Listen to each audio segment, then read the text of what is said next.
Hello, man babies, or should I say, hello there. Today is Wednesday, June the 22nd, 2022, in case you'd forgotten the year, and I am the greatest Hollywood director of all times. I'm returning from taking some time off writing my Star Wars trilogy. It's coming soon to a cinema near you. Yes, that's correct. I'm Ruin Johnson, and I hope you are all very, very well. We got a special show for you tonight. We're discussing Star Wars Obi Kenobi, the finale, episode 6, dropping on Disney Minus. So, for your enjoyment, we have assembled a crack team of Grand Inquisitors to break it down scene by scene of this amazing television series where women are great and white men can get fucked. Okay, so let's start as we mean to go and bring out the Inquisitors. So, first of all, it's the golden reach around droid of choice. It's our favorite golden rod. It's Z3PO. Hello, Z. You're muted, Z. Earth to Z. Are you with me? Now, last time I spoke to him, he was getting his oil changed. So, hello, How's Z. that, sir? Am I coming Oh, through loud and yes. clear? We've got you, Ah, Z. That's fantastic. I thought you'd good had your evening, memory Master wiped for a Ruin. moment there. I was getting worried. Oh no, perish the thought. It's an absolute pleasure to be with you once more for the finale of Obi-Wan Kenobi. Ah, yes, we're going to tear at a new one tonight, Z. So let's, if you don't mind, Z, we'll bring out the next goddamn idiot, shall we? Oh, go right ahead, sir. I'm already excited. All my Excellent. nipple nuts are tingling. Okay, well, we see the conflict within our next guest. There is good inside him. He's your friend and mine. He's the Dark Sith Lord Chord. Are you there, Lord Chord? Hello there. How is Hello everyone? there. What a fabulous greeting. And I know you're still recovering from the old cove, but how are you doing? Are you going to make it through this finale of Obi-Wan? Yeah, no, I'm doubly hoarse. I have lingering sort of post-Rona, and then about 2 minutes before we came on air, I finished recording the script for my video review for this episode. So I've been talking at myself for the last hour and a bit. So if I can get through this, it'll be something. But I'm sure it'll be fine. There's nothing like hating on awful, abysmal Disney Star Wars to keep you awake. So. No. It's almost become a ritual of a Wednesday, and that's what we call a soft plug there, audience. So do go check out Lost Shore. He's always good value on the reaction videos. But we need to bring out whatever fools we've got lingering in the green room. So Have we let me got move Inquisitor on. Buck back there somewhere? Because he's just disappeared, and I really want to know where he's gone. Oh well, we'll find out. We'll send out some probe droids and find that one out. Okay, so next up, he's my number one fan. He thinks The Last Jedi is better than Empire Strikes Back. Set your Jedi Padawans to stunning and brave. We have the wonderful, not Brian Young. Hello there. Good evening, chat. Good evening, Ruin. Good evening, Lost Cord and Z. How are we all? Oh, very good, sir. All good, thank you. Fabulous, fabulous, Brian. So, Brian, you're all up to date. You've watched the last episode. Are you ready to let rip tonight? You say watched, I'm thinking more endured. Okay. Yes, I'm ready Yes. to go, thank you. Excellent, excellent. Okay, now we do have one very special final guest to bring out. No, it's not Moses Ingram. We did invite her, but she was otherwise engaged. But it is the Grandmaster, the Palpatine, the man who pulls the strings. He's about the same age as Palpatine as well. He's been dug up from the grave and resurrected. It is the least knowledgeable Star Wars person, but with the greatest insights, it's Mr. Brown. Are you there, Brownie? Hello there. Oh, he's even giving you a quote. How about that, You're welcome, babies? man babies. This isn't improving because the other day he didn't know what Order 66 was, so if he's now starting to quote I told you I know what things, 65 is, so I didn't get up to 66. Brownie I know what thought that was 69 his local Chinese order, but Good evening, oh everybody. dear. Well, we're glad we've got you on the panel, Brownie. I know sometimes you like to just stay in the back while I'm taking the reins and just Always in the back. hold your head in your hands as I destroy your channel's reputation. But we're glad to have Destroyed you already, on. mate. We've got a strong panel tonight, and we're doing the finale of Obi-Wan. So I'll just give a hello to the chat. We can see you're all there. You're entertaining us with your comments. Keep them coming in. And without further ado, let's get into this goddamn thing because we've got a lot to discuss. So, Obi-Wan Kenobi, here we go. And favorite slide of the lot, it's the old eye test. So if you would, man Yay! babies, get your magnifying glasses out. You're welcome. I think it says Rian Johnson, the greatest Star Wars director, something like that.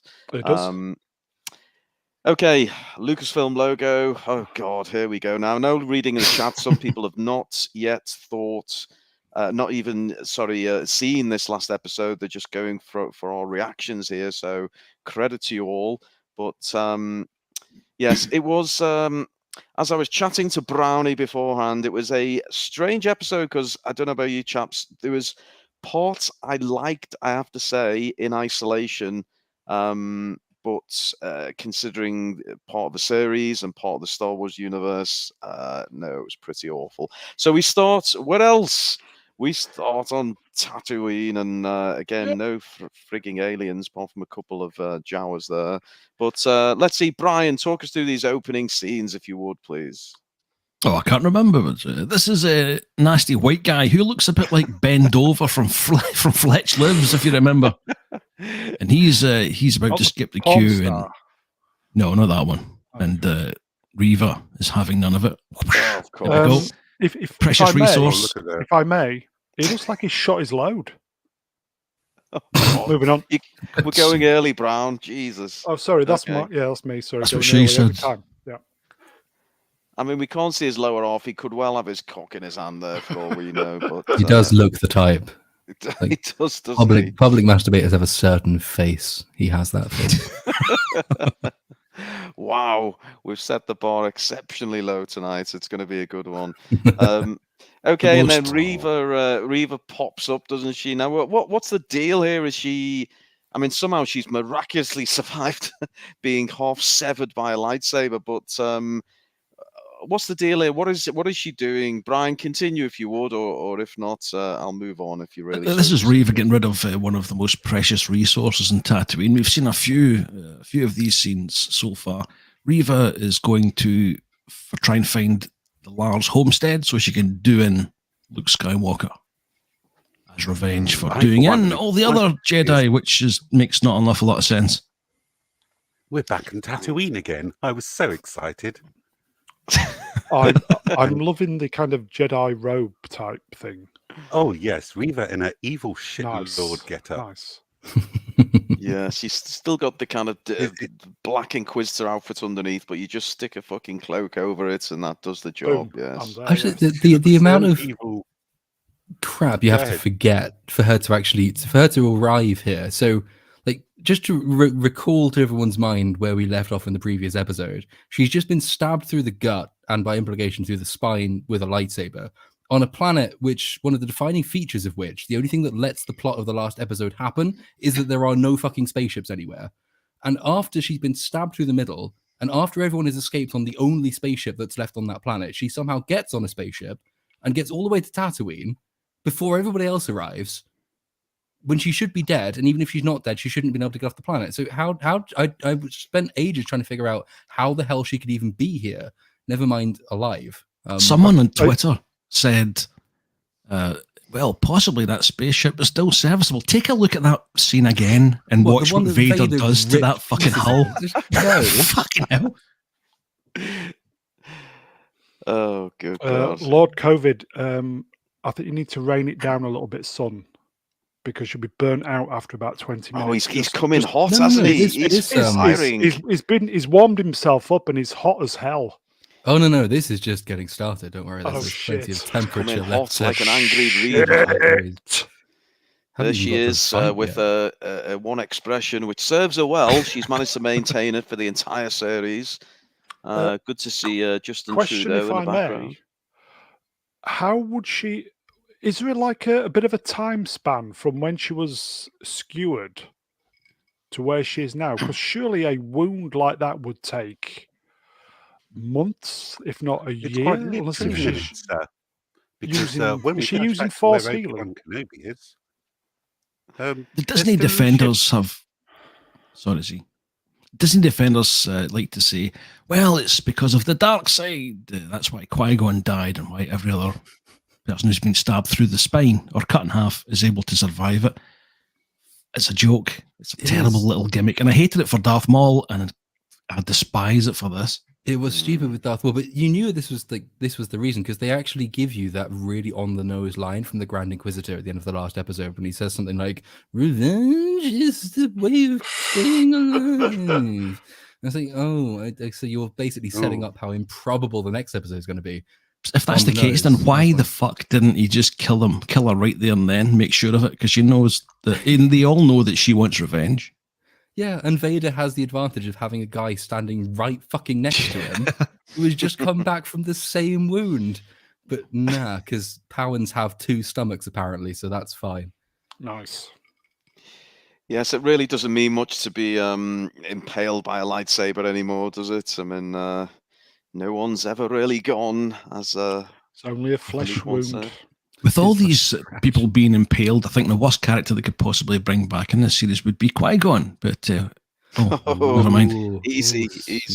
You'll set Lord Short off again. Don't Oh yeah, cry. she probably would have used the Bacta tank, wouldn't she? From Well, the one that they yeah, from drained last week. for no apparent reason. Well, yeah. What did they put water in, or They took it out. They drained the back. You see them draining the Bacta tank before they leave for reasons. She'll have gone and climbed in with Boba Fett. Have a cuddle up with Boba Fett while he has a sleep and a dream. And anyway, that this will is actually be a thing. There will be in her spin-off show. The first scene will be a flashback when Mando turns up and just rescues her. Oh, of course. I remember Star Destroyers. Yes, I have to share this comment from Craig before we get into this scene, Brownie. Craig says you can die from being impaled by a lightsaber, or you can't die rather, but you can die after being a bit tired or sad. Indeed, Craig, referencing the finest of the Star Wars movies, The Last Jedi. Great so movie. this scene, moving on, yes, this scene I'm most interested in, perhaps out the entire damn series, because I was saying in the green room before we went live, this actually felt a little bit like Star Wars. We had a Star Destroyer chasing a smaller ship. I think, as Brian pointed out, they used the Empire theme tune behind it, so you had the visuals, the audio, and it really did feel a lot like Star Wars. You had Vader at the helm. There's the Star Destroyer chasing it. Was a very long chase, though, wasn't it? I just sat through the whole thing going, use a tractor beam. Use a tractor beam. Yeah. Use a tractor beam. Like they did on the first one. Launch some fighters. Yeah. Oh, well, that was the ship. flaw. The Yes. entire underground network will be exposed if they capture that ship. Mm-hmm. And them firing on it serves no purpose whatsoever, apart from Anakin mad. Yes, there was a slight flaw in this, and I mean the scene expands later on, and particularly where Obi-Wan splits away and they have to make a decision. It made Darth Vader look damn stupid, to be honest. But when you consider these Star Destroyers have, I don't know, at least dozens, if not maybe 100 or more TIE fighters, they could launch them very easily, and they didn't need to make a decision on do we follow one ship or the other. But I mean, logic aside, and we do have to put logic aside, it felt a little bit like Star Wars. That's all I'm saying. I don't know. It reminded me of The Last Jedi, and that's not a good, not in a good way. So you have a fleeing ship without a hyperdrive, a Star Destroyer with multiple fighters that it doesn't use, with a hyperdrive it doesn't use, which is faster, except that it isn't because the plot needs to happen. And it just sort of it extends for exactly as long as the plot needs the chase sequence to extend for. Even though we know the Star Destroyer is faster than it because it caught up to begin with, it doesn't manage to overtake. It doesn't try and board it. And then, as you see, we get to that point where it's like, oh, well, we can only chase one or the other of them. No, you can't. No, you really can't. You couldn't do both. And then Vader later on goes and says, well, I'm taking this alone anyways. It's like, well, just get in your fighter and fuck off. No. If I may, Sean the Bus, is that the Starship Deja Vu? Possibly. There we go. Star Trek reference for you there. I presume. Moving on. So we go into the rebel ship, and we have Baby Leia and all the rebels and the fake Jedi guy who actually I'm looking for positives here, man, babies. Can I say this fake Jedi guy he didn't get an awful lot of screen time, but he was something a little bit different, and I'm going to say I didn't mind him too much. Can anyone at all join me on my flight of fancy? Yeah, I'll agree. Once we've got over the kind of diversity representation box, it was okay. Yeah, agreed. Except that actually his scenes in this episode, and actually this entire sequence of this episode, is literally 1-for-1 lifted from the equivalent part in the previous episode, including his role in it. So it's not even as though his minimal screen time is being used very much, because 2 episodes in which he's in, the exact same scene plays out. So the last episode, you have the ticking clock thing. They have to get out of the base before the Imperials arrive, or then they have to open the hangar doors before the Imperials arrive, and they don't have enough time to do it. So Obi-Wan has to go and surrender himself. This episode, well, they need to fix the hyperdrive before the Imperials turn up, and they don't have enough time to do that. So Obi-Wan has to surrender to buy them some more time. In both scenes, the same guy, the con artist guy, is just there, and Obi-Wan in both episodes goes up and says, "I need you to get Leia home." And he has almost exact same lines, so they're not even fleshing out the character. This opening third is just 1-for-1 lifted from the previous fucking episode, because they have no imagination at all. You enjoyed it though, yes? Oh god, yeah, I really like shitting on this episode. It's like my least favorite episode, I think. Quite possibly. And Is can you go this back a Ice slide? Cube or Ice Tea? It's Ice Lilt Junior or something, isn't it? I don't know. Yeah. What do you want, Brian? Do you want me to go right back to the start? We'll start right over. No, right there. I was just going to say, are we just going to ignore this 1930s goalkeeper hat he's got on? What the fuck is that? Yes, yeah. There's some fascinating kind of background extra I stuff remember going on. Clone Wars. There's one point as well. I mean, talk about bloody shoddy. There's one point it may be in this scene or just in a moment or so, but Obi-Wan sat down and he gets up out the chair, and the chair nearly comes away with his arse. And if you go back and watch it, I thought, yeah. They were on about that earlier. Shoddy sets. Yeah, shoddy sets. Yeah. Oh god, it was awful. But anyway, we move on to Ice Cube or Ice Tea. Which one is it? I don't freaking if I may, Matt I, or is it Matt 1? I miss Wade. We all do, mate. That was a tragic loss. It's Ice Cube. Ice Tea. Ice T's the guy who was in SVU and Badass TV in the UK back in the 1990s, if you remember that. I always get them mixed up. I guess that makes me a racist, I suppose. Anyway, so Obi-Wan is, he realizes that he needs to break away and create a diversion. Again. Yes, same old, and again. What I found funny about this scene, doesn't he say something to Ice-T Jr. Along the lines of, there's not many leaders about anymore, and you're going to be one of them. We never see this fucking dude ever again. I mean, what spin-off series apparently. Oh god. Okay. Well, it doesn't play much of a part in the goddamn Empire versus Rebellion. We have a rare alien here. Illegal. Well, careful. Get him on the next plane to Rwanda. Okay, and there's all the shoddy cheapo seats, which one of them comes away with Obi's arse. But I didn't realize the scene does drag a little, does it? It's weird for a finale episode of a very short 6-episode season. There were real drag moments in this. I don't know what everyone else thought, but I love it. I will say Andy Mouse Enemy Mine bloke. Yeah, great film as well. Yeah, very good. So we have Baby Leia. Obviously, the whole show's really about Baby Leia. She's got a bit of a strop on. Look, maybe I'm just getting a little bit moody, but what? I started getting annoyed by Baby Leia. Where's everyone else stand? Let's do a quick round robin. Z, we'll start with you. Thoughts on Baby Leia come the end of this series?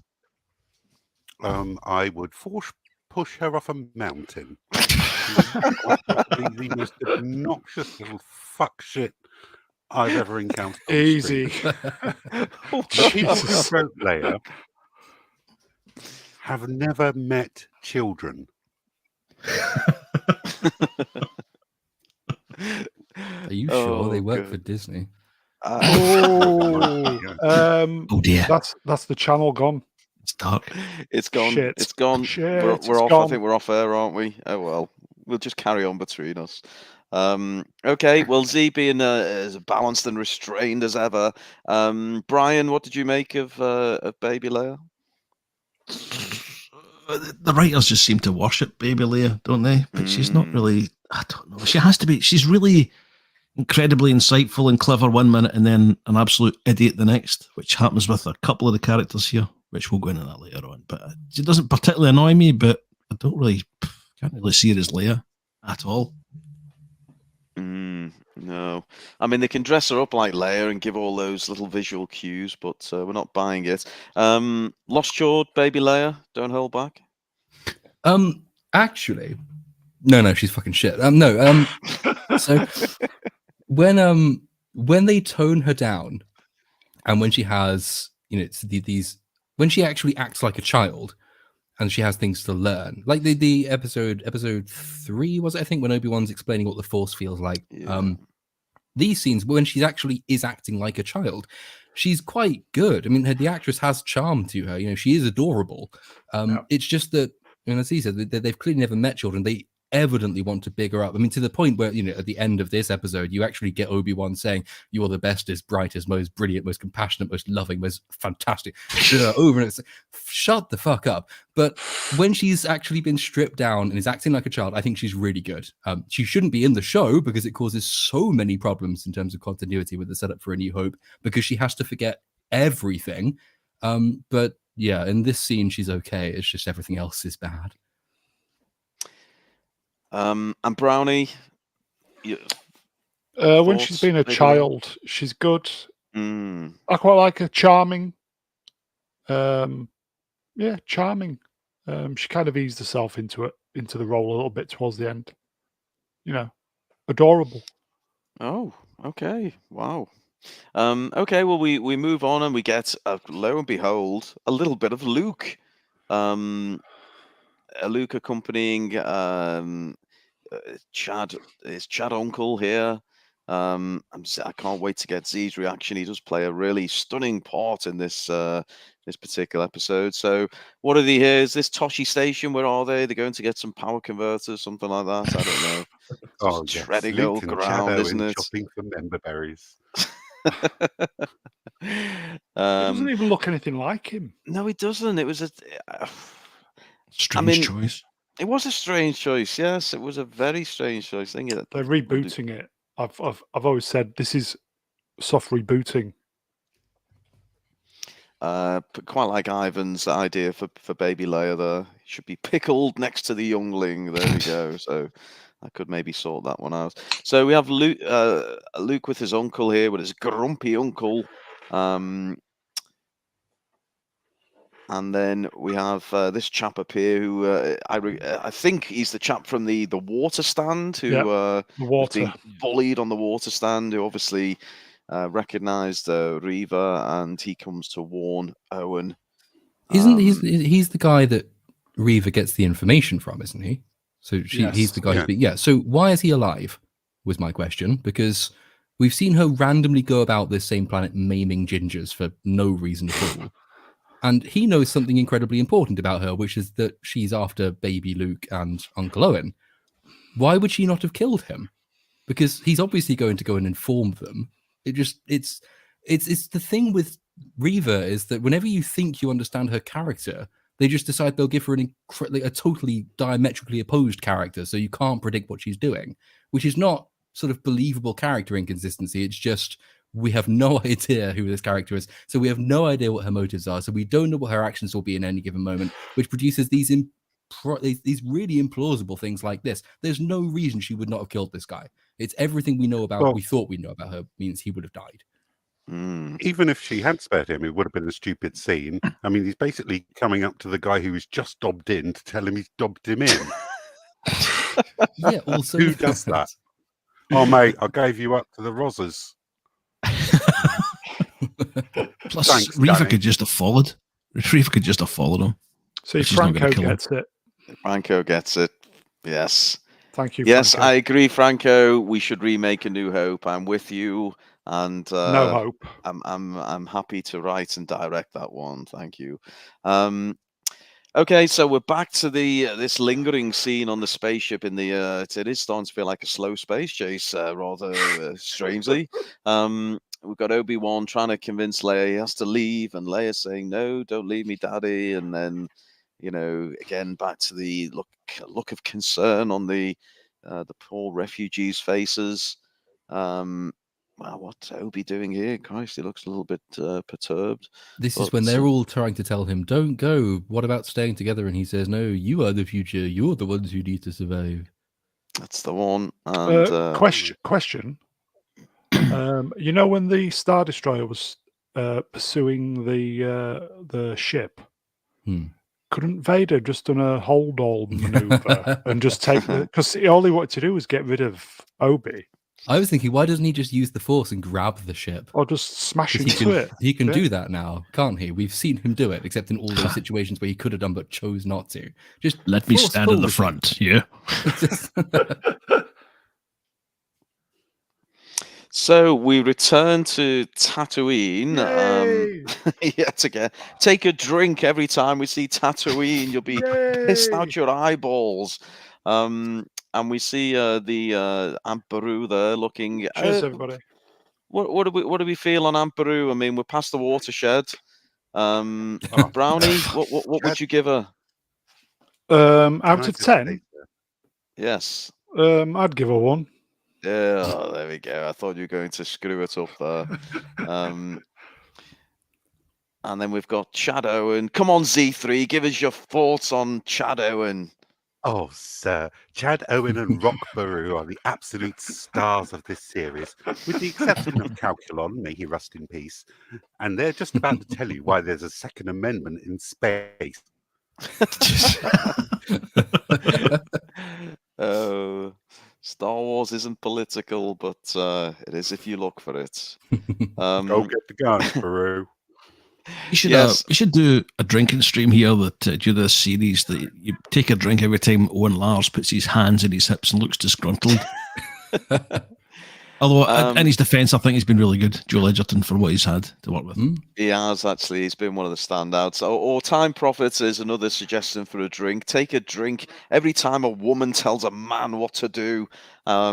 If you do that throughout the whole of Disney Star Wars, you will die of liver failure before you reach the Rise of Skywalker. You'll get pretty smashed in this scene. Because he turns up and says, "We have to leave." And she says, "I'm not leaving my home." And she's buried some guns in the wall without him knowing, and so she decides she's going to lead the defense of the Lars homestead. Stunning and brave. He just looks confused. I'm also confused because I distinctly remember that Obi-Wan lasted a decade in a cave on this planet, and no one found him. Why don't they just go to a cave? They have a speeder. Apparently, Space Moses is just walking across the desert because she's not here yet. So they could just literally go anywhere and they would be safe. But no, they have to defend it. She also immediately knows that Reva comes at night, which is a... Does she? Yeah, apparently. I do wonder how she knows this thing. But also, like, why? Reva has gone around maiming people in broad daylight. Why is she going to wait until nighttime? And how does Beru know that she will wait until nighttime? How does she know how far away none of this scene makes sense. It is just, oh, actually, Aunt Beru, you thought you knew who she was. But actually, she's a tough-ass, like Ripley style bitch. That's the word I was going for. She's just she's incredible. She's brilliant, and everyone should appreciate that now because we didn't like the character before. If I may, Andy Mouse, rest in peace. Calicalon. Brown Alliance, rest in peace. Calicalon. Frost, rest in peace. Calicalon. The reference is lost on me. Either that or this is some breaking news. What's going on? That was it last week's episode where the loader droid had a glorious death. Oh, was that his name? I never knew he had a goddamn name. It looks like Calicalon from Futurama. Moving on. Oh, I'm liking the Tropic Thunder jokes in chat. That's very good. Well done, chat. Probably shouldn't acknowledge any of those because they're all incredibly racist, but it's quite funny. Okay, so there's Owen with his shotgun, basically, which is strange. But they're preparing for Reva's assassination attempt, I guess. Here's fake Jedi talking some sense into baby Leia, and he tells Obi-Wan, "I've had a word with her. I've put her straight." And Obi-Wan has made his decision. He's going to go it alone, and we all know where it's heading. And good God, when we get there, it's going to be fun. Defiant-looking Leia. You'll make a great leader one day, Leia. In about 9 years' time. One of several characters during this episode that are told that they can be the bestest ever. Oh. And Leia gets it twice. Giving you, calling me out on my absence last week, and also my failure to even watch the goddamn stream. You're right, and I had the audacity to go on holiday and take a break from all this shite. Hashtag Ruingate. Yes, I know. But look, it's taken me 5 years to even think of a name for my trilogy. Never mind watch last week's stream. So yeah, how is Knives Out going? It's terribly. Amber Heard won't return my calls. It's probably for the best. Is this so back to Obi-Wan? Is this where Leia gets the holster? The holster, yes. It's it is, Ilaria Sands holster, I think, isn't it? MILF. God, wow. Yeah, have this dead woman's holster. Without a gun, because you're only 10, Leia, but you won't always be. So was the holster taken off a kind of dead blown body to smithereens body, or what point did he get the holster? I mean, is it smeared with a? They said they found it, I think. Yeah, which doesn't really work, given that she blew up with a thermal detonator. How did the holster survive? I mean, nothing of her survived, I assume, because it's a thermal detonator. Like the passports in 9/11, sir. Oh, good God. 33 minutes, and we've had our first 9/11 joke. Yeah. We're out. I'm just going to say goodbye to all our American audience members. Sorry, guys. Thanks for joining us. Okay, so this goddamn conversation between Obi-Wan and Leia, it's gone on for about 10 hours. This is the prop you can buy. Buy it out now at all good Disney. Newman's not letting it go there. Ruigate, Jawagate, and Order 66 Gate. I know about that one. And then this is Obi-Wan, isn't it? Deciding he's going to go. He's talking to Ice-T Jr. Yes, this is where he tells Ice-T Jr. that he is the bestest ever. We need a strong leader. He does. He almost, it makes us think he's going to feature significantly in the future. But stunning and handsome. What maybe he'll go on it. He will shack up with Reva in her spin-off, and they will together lead the smuggling operation, which saves many Jedi's lives who they never appear again, obviously, but I wouldn't be surprised if they met up in her sequel spin-off thing. Yes. It's only fair we give some kudos to Sean the Bus's comment there. Dead woman's holster is a euphemism. Yes. Very good. Use your imagination on that one. So we get back to a very Star Warsy looking scene. We have the Star Destroyer still pursuing the ship, and then Obi-Wan, I think, makes his breakaway, and there it is. Yay. So I'm again compelled to remember that the problem in the previous episode was that they did not have any spare ships with hyperdrives that two people could just have hopped on and fucked off to Alderaan with. But it turns out there was one in the ship they were on the entire time. So none of this needs to happen. Oh, you're such a killjoy, Lord. So this, I mean, I gotta say, it was the Grand Inquisitor who snitched on him to Creamy Sheep, don't you? As soon as he didn't take the smack talk, he was like, right, I'm on the phone. Speed dial Palps. You're not going to guess what fucking Vader's done. I have to say, okay, look, it's maybe the character design or the prosthetics, or whatever we want to call it, could have been slightly improved, but I liked the character. I liked his delivery, especially that very first opening scene of the series. Do you like him because his head is very, very round? It is. That is the reason. Yes, Okay, that is. right. That's the only I reason, do not actually. understand. Like, the character design thing is probably the least bad thing about this guy. He does not, like, his only notable achievement is being stabbed in the stomach and surviving, but everyone's at that now, so he doesn't even have that to his name. He does nothing. He has a few lines of dialogue which he delivers like a twat and accomplishes absolutely nothing. He is just like the equivalent of a used condom flapping in the wind. You say it like it's a bad thing. What's with all He flap doesn't the used talk or condom in the behave wind? like later versions of himself. Yeah, which is the only reason they brought him back, because he has to survive to become the later version of himself, who acts entirely differently. And I don't think the Rebels or the version of the Grand Inquisitor speaks like this chap does he? Is he like,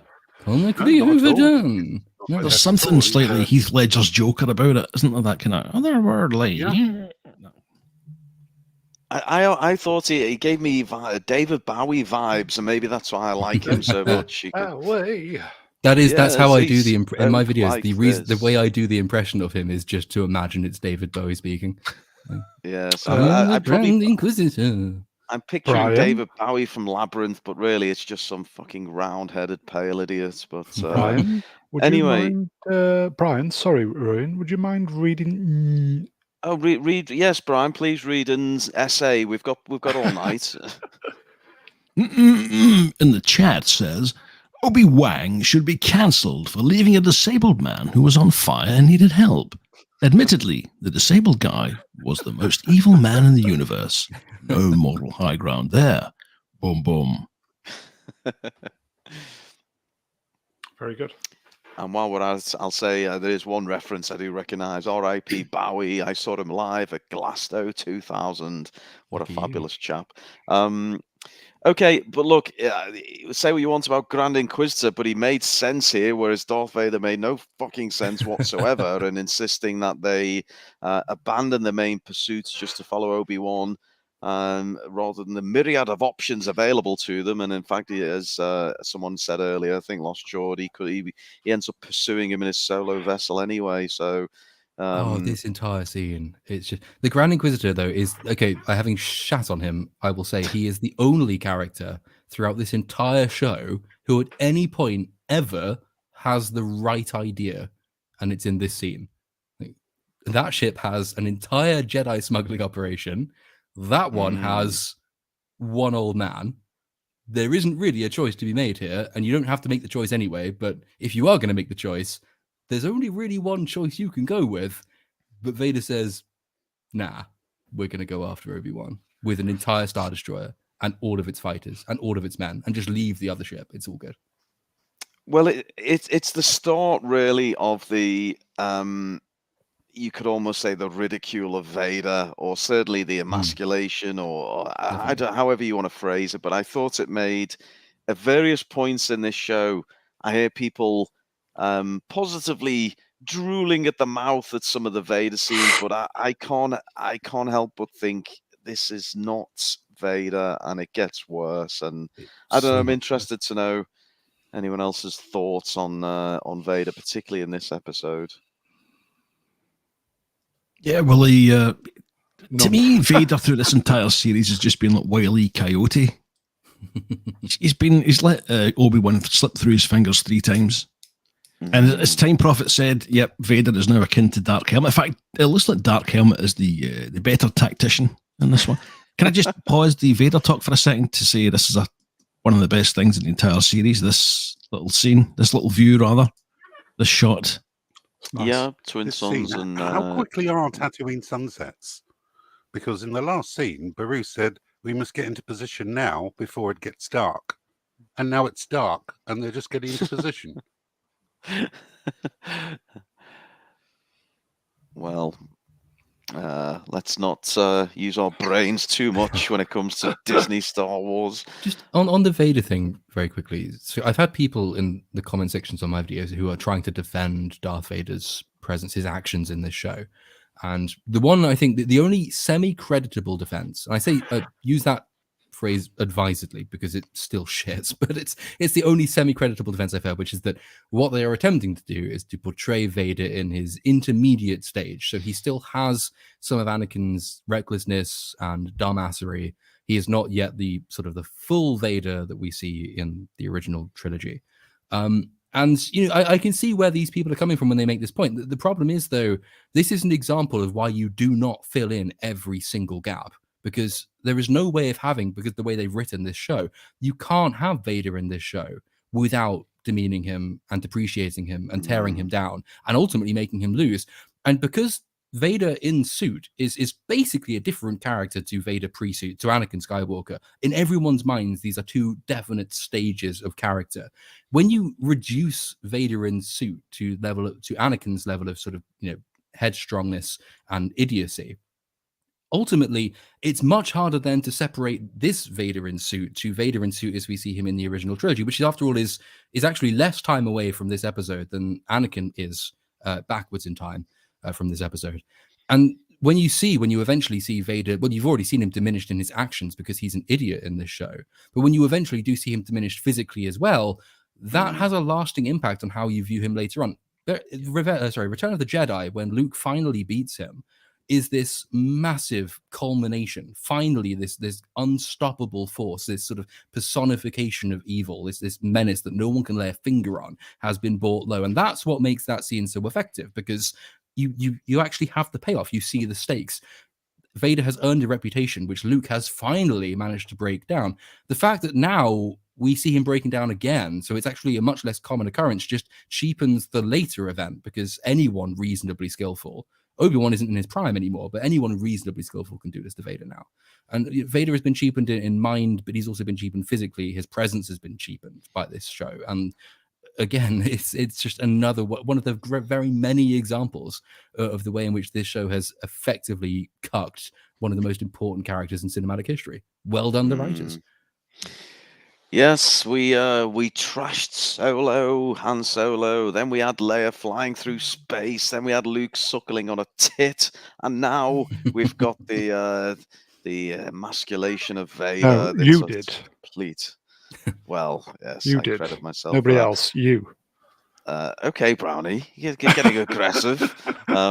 So we have this little boy on screen. He looks nothing like Luke Skywalker. He acts nothing like Luke Skywalker. I don't believe it is Luke Skywalker, but of all the young actors they could have chose, they just went completely random here. Back to the Star Destroyer and Darth Vader at the helm. And nice comment from oh good God, how do you even pronounce that? Jackass 24/7. It's like trying to critique a sketch put together by a 5-year-old. Well, very good, very good. You've hit the nail on the head. So we have Obi-Wan landing his ship on this rocky planet. You remember how in the previous scene his shuttle is about 5 feet in front of the Star Destroyer, but in between shots it jumps several thousand miles away from the Star Destroyer, so he has time to land before the Star Destroyer even arrives at the planet. And it's just like basic scene construction like that. You're just teleporting characters around now. Yes, time or space or logic just means nothing to Disney Star Wars. So here's Vader's shuttle. Nice to see Vader in his shuttle, but I remember it's just shuttles. these fleeting moments, isn't it? Which is all we have. Um, Dead Mouse is back. Obi-Wan, Obi-Wan with the tracking droid. Volkswagen Dead Mouse.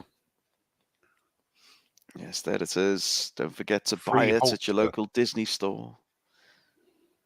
Or Volkswagen dealership.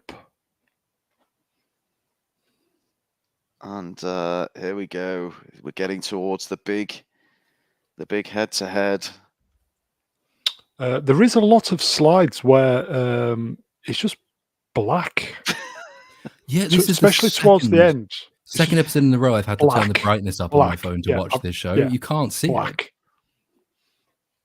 And in some scenes, it's sort of forgivable because it is quite an effective way of skimping on the budget. Basically, Yeah. they shouldn't have to do that with $25 million an episode, but they do. Ooh. In other scenes, it emphasizes villainy. So Darth Vader always looks better in dark backdrops than he does in light backdrops. So there's an excuse for it in, say, episode 3, but it does it so often. And again, I keep having to turn the brightness up for all of these scenes to see what the hell is going on. Yeah, so we have almost alternating scenes here between the Vader Obi-Wan and the Reva and the Lars Homestead, don't we? And it kind of cuts between the two. But here's Vader coming down the ramp. It's like the Return of the Jedi scene. Except Yes. his head doesn't half disappear at midway through the shot in this one. Nice observation by Brendan. The black like Disney Star Oh, Wars is hammer so blow comment. That's a Oh, hammer blow. wow. Wow. poetic. Brendan, Wow. copyright that. It's brilliant.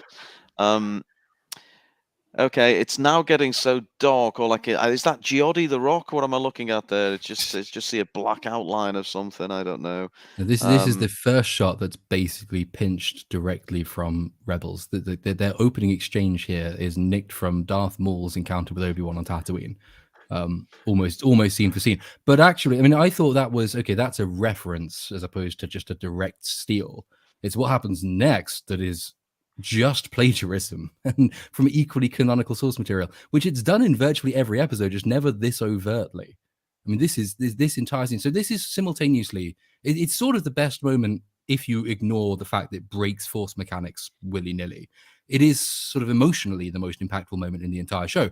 The thing is that you can't give this show any credit for this scene because it has just stolen it. These writers haven't come up with this themselves. They've looked back at one of the better received recent Star Wars entries and thought, well, then we'll have that. That'll do. We'll have that. They haven't created anything in this show. They've just nicked it.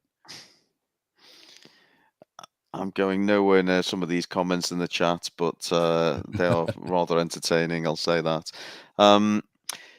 Yes, I mean, look, you're right, Loscord.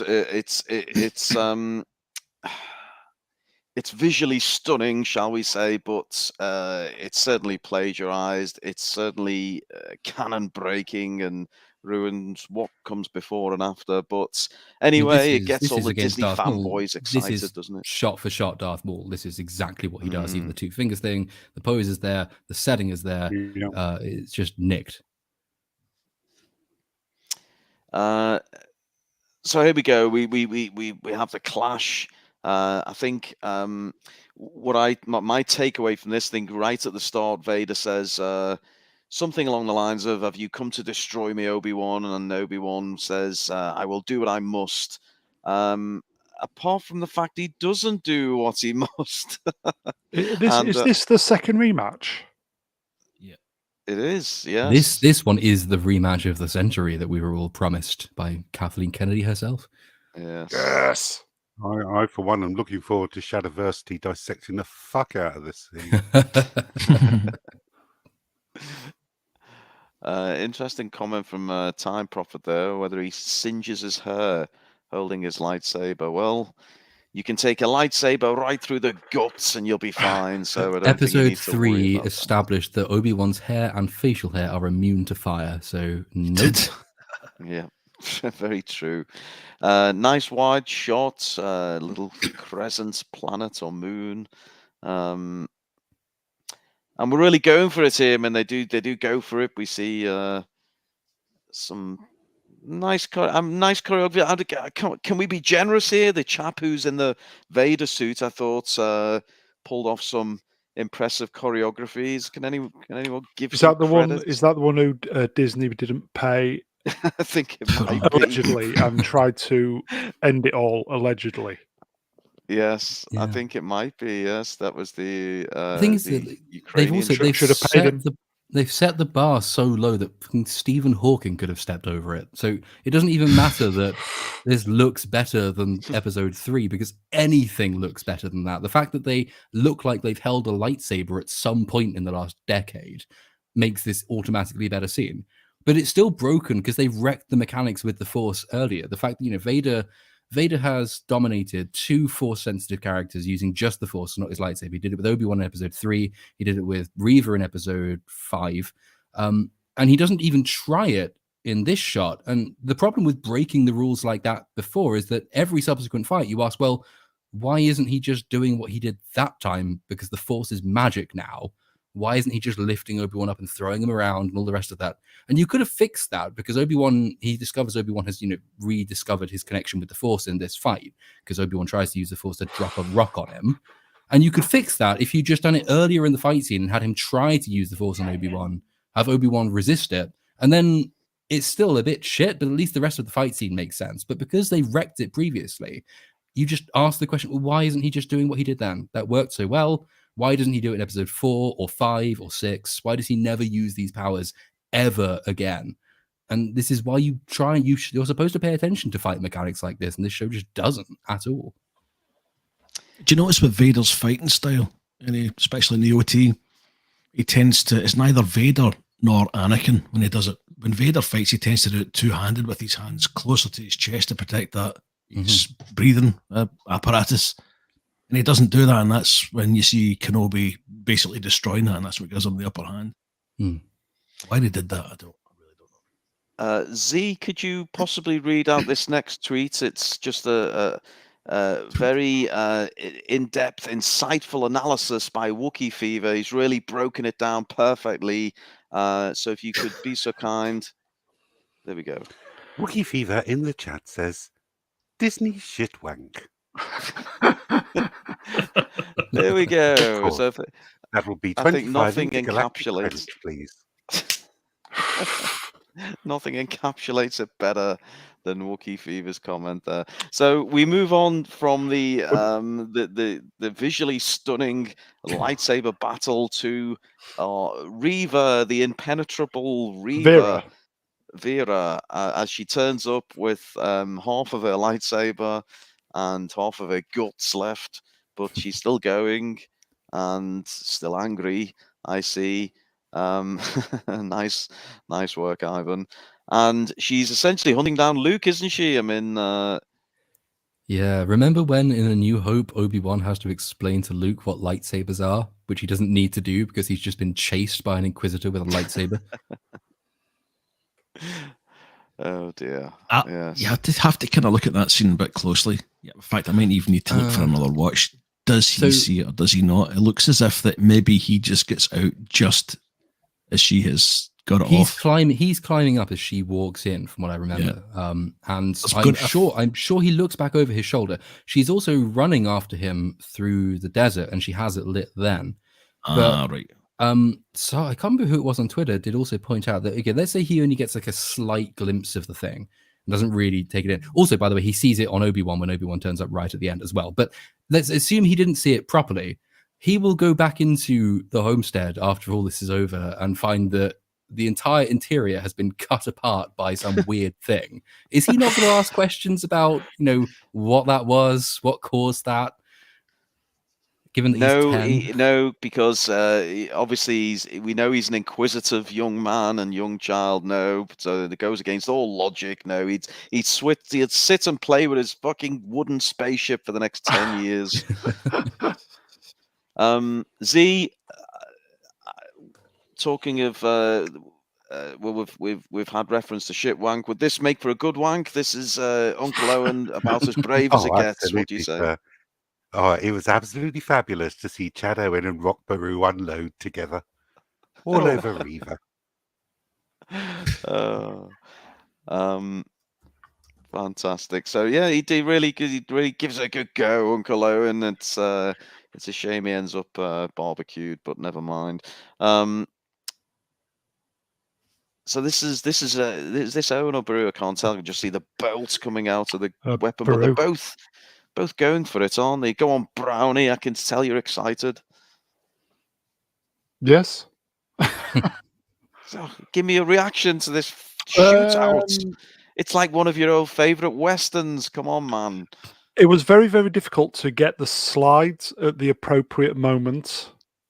So I've kind of Oh, seen I this see. space battle about 75 times. So it's The just excitement's wearing a worn off. little thin. But Aunt Baru, what a soldier, what a trooper. Baru. Yeah. Going back to your comment about them being barbecued, it's established just as Riva turns up, they know she's arrived because she triggers some kind of proximity alarm, which they have apparently ringing their homestead. And I saw that and I thought that, that's a really convenient thing to have because, then that, when random people are walking onto your estate, and that could really go somewhere toward stopping you from being killed by strangers. And then I remember that they get char grilled by stormtroopers. And so evidently they sold that and they don't have it anymore. Jacob Ironside picking up on the rather retro-looking blaster. It's a flintlock blaster. It was very very ancient-looking, wasn't it? Maybe that's what they were going for there. And also, Craig, with the ultimate advice for watching any Disney Star Wars product: empty your brain and consume. It's always the best way to approach these things. Quickly going back to the Disney shitwank. Oh, yes, my favourite. Yes. Do you have to go to Germany for that? It's preferable, yes. Okay, moving on. Yes, that's apparently they do it best in Germany. You can even have them wearing the lederhosen, Brownie, by special request. Please. Look at that shot of Baru. Oh my God, she looks. That took me 10 minutes to get that. Oh. 10 minutes. She's like, die, you fucking space Nazi. Oh my word. I do like there's a scene in Parks and Recreation where they're trying to teach one of the women how to shoot. And he says, yeah, it does generally help to keep your eyes open when you're firing a gun. She's not actually looking I think she's looking at the gun where she's shooting that. So it's lucky she hits anything, to be fair. Yes, Craig. Kevin Smith was indeed on the set, bawling his little eyes out. Yes. We've got a new guest. Shall we bring him on? We've got a new guest. Yes, at the hour mark. Yeah, this is going off script, Brownie. I know. I'm sorry. I'm hoping this is Tim Possible. It's hello. Who is it? It's Yoda. It's Master Yoda. Jew, no, Jew, I do not. There is no track. Hey, what's up, everyone? How's it going? Hey, Tim. Hey, Timmy. It is Tim Possible. How are you doing, sir? Pretty good, pretty good. Yeah, sorry I'm out of it.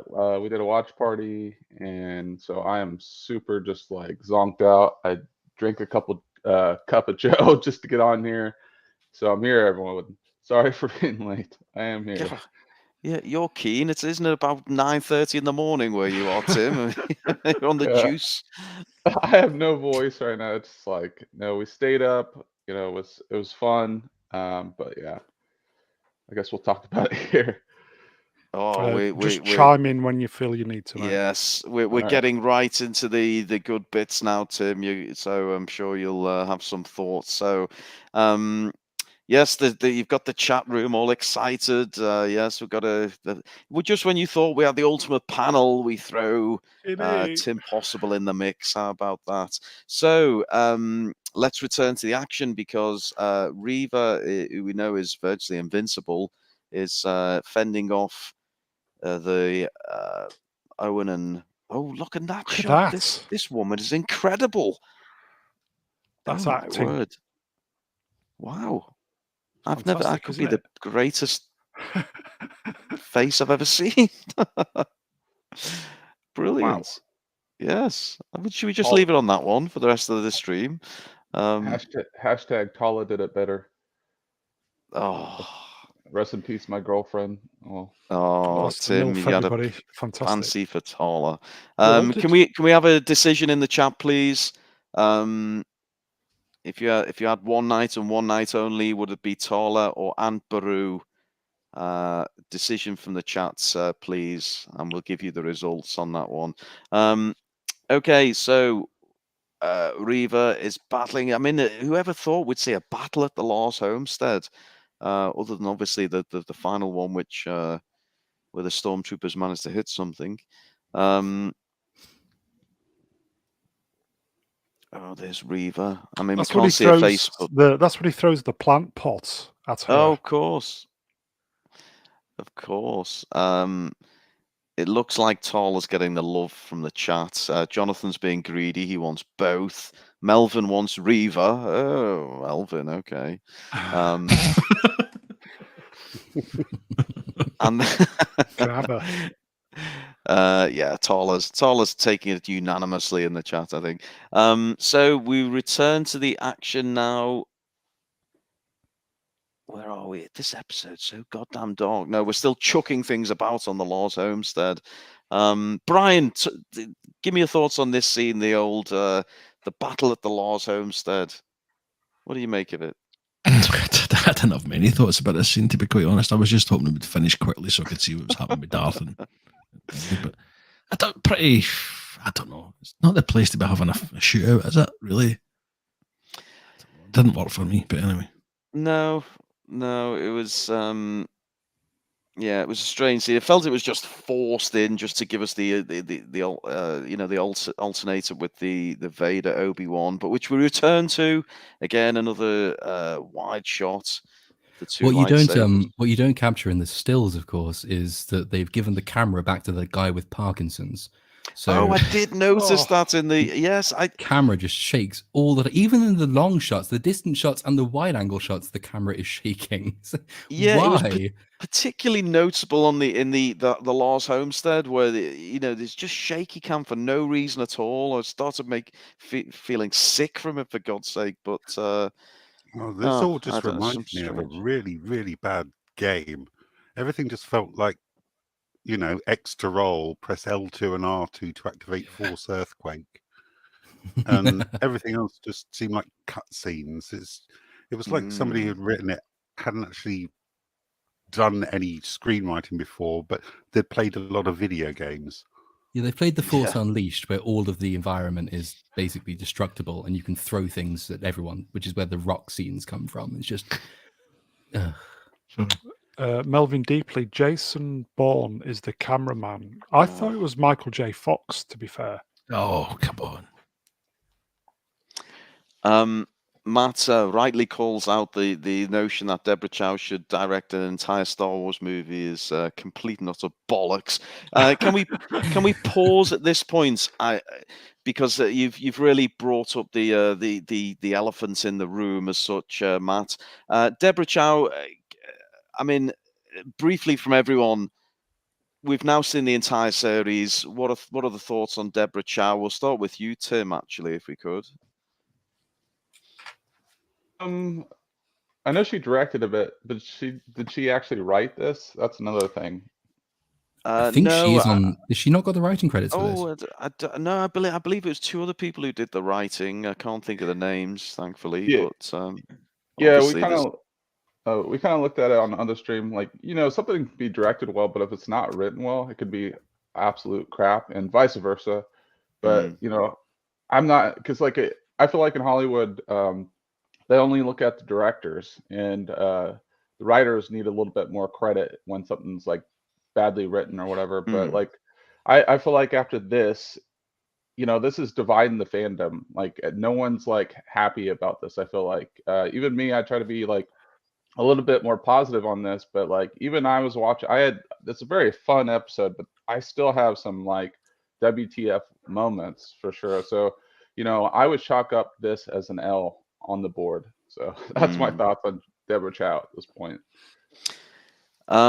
To answer your question, Tim, it was a chap called Joby Harold who was the writer. Yes.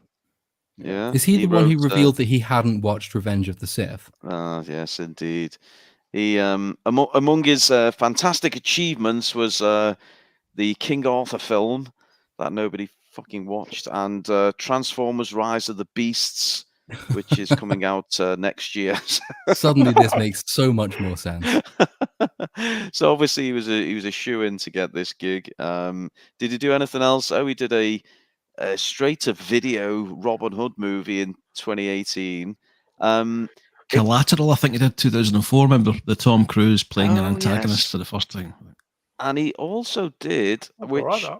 actually surprised me, he did Edge of Tomorrow, which Oh, I like film. that movie. Great is a film. great film. So Yeah. he's obviously got some chops, but he didn't exercise them in this, that's for sure. So it's an L from Tim. Brownie, what do you say on old Deborah Chow? I think some of it's been okay, but some of the bigger channels have saying she fell way short on the action sequences, and I think it was Chris Gore or Nerdrotic this evening said she'll probably never work directing again. It's been that poor. That's what they said. So I thought, it's a bit harsh, but there you It's go. also overly optimistic because it reveals. I mean, if incompetence was a barrier to entry in Hollywood, J.J. Abrams would not have a career. Bad Robot wouldn't exist. Ryan Johnson wouldn't make any more films.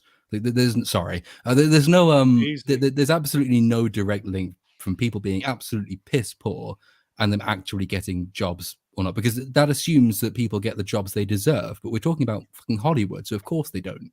They always get the jobs they least deserve. I mean, Deborah Chow's directing in this. So people have been calling for her to have her own Star Wars film since The Mandalorian, because she directed a few of the Mandalorian episodes as well. And it was sort of forgivable at the time because, before The Mandalorian, everything had been utterly, utterly terrible.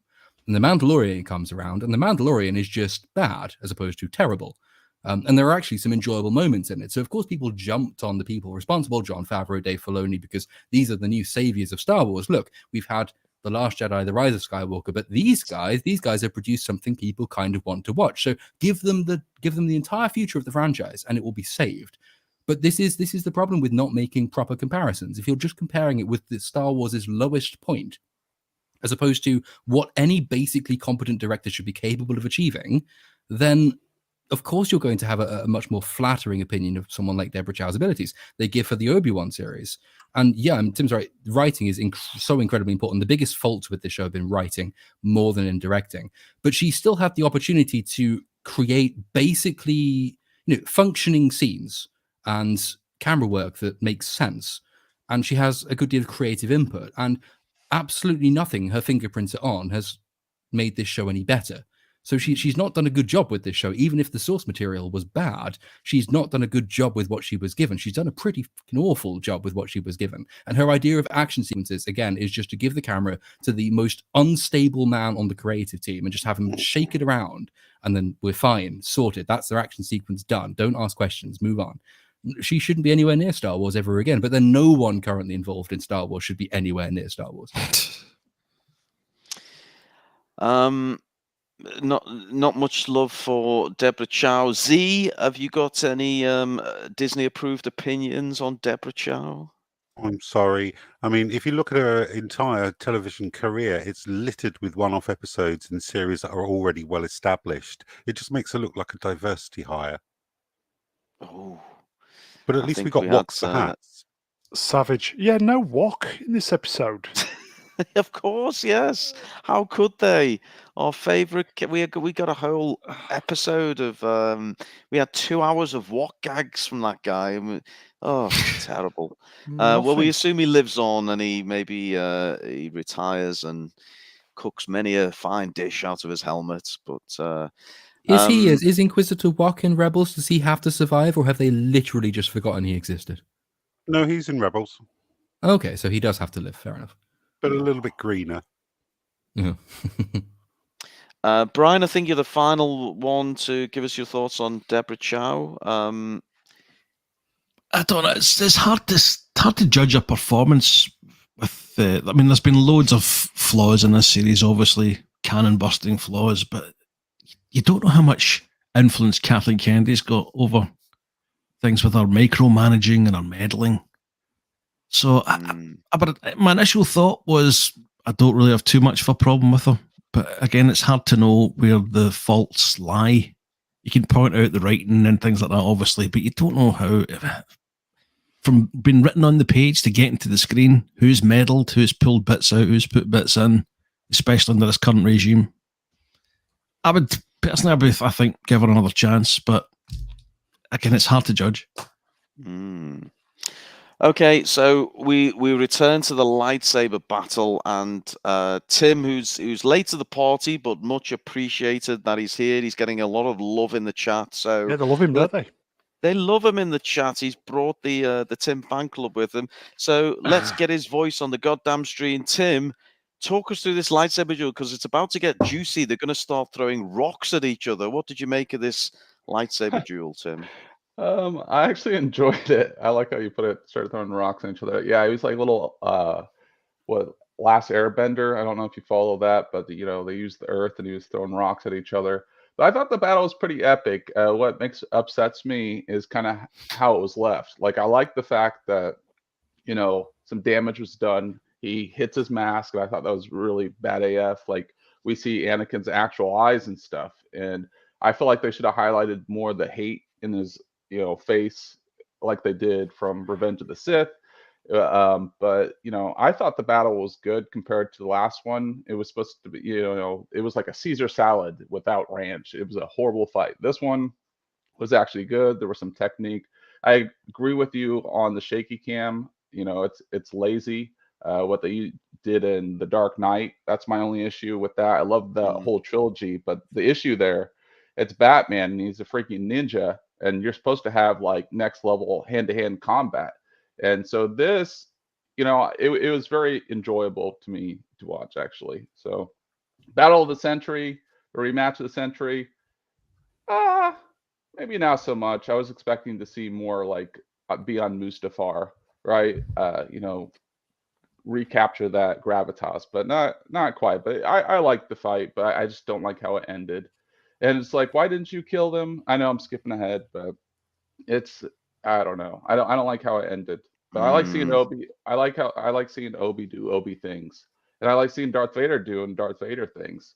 It just the battle to me, it was climactic, but then it was anticlimactic. That's what she said. Yes, you're right, Tim. We had this big epic battle, or kind of, but ultimately went nowhere and left Vader looking pretty weak, and Obi-Wan failing to take advantage and destroy him and save all the forces of evil that would come from it. But yes, anyone else? Feel free to chip in. I mean, what do you make of this? Any impressive moments, or just not buying it? I'm not buying it. I quite enjoyed it as a normie. It looked colourful, flashing lights. There was moments I was actually laughing at this when Kenobi starts throwing all the rocks at him, and that's twice. Both of those encounters where I found myself laughing, and I love these characters. These are two of my favourite pop culture characters, and I don't feel anything for what's going on between them, and I end up laughing at some of the choreography, and it's not good. I have to keep pointing out in our videos, I wanted this to be a good series. So I wasn't going into this thinking, I hope this bombs so I can shit on it. No, I love these characters. I love this time in the galaxy. If there's any modern Star Wars project that I really want to succeed, it's this one. And it's such a letdown. I know. I mean, this fight, I think, I'm with Brian. Like I was laughing at points in this fight.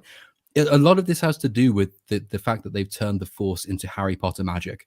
and they've Oh, dear. completely divested it from any of the mechanics that made it work in the first place. I mean, every time we've seen the Force up until this point, it has been a strain for even the most powerful Force users to do it.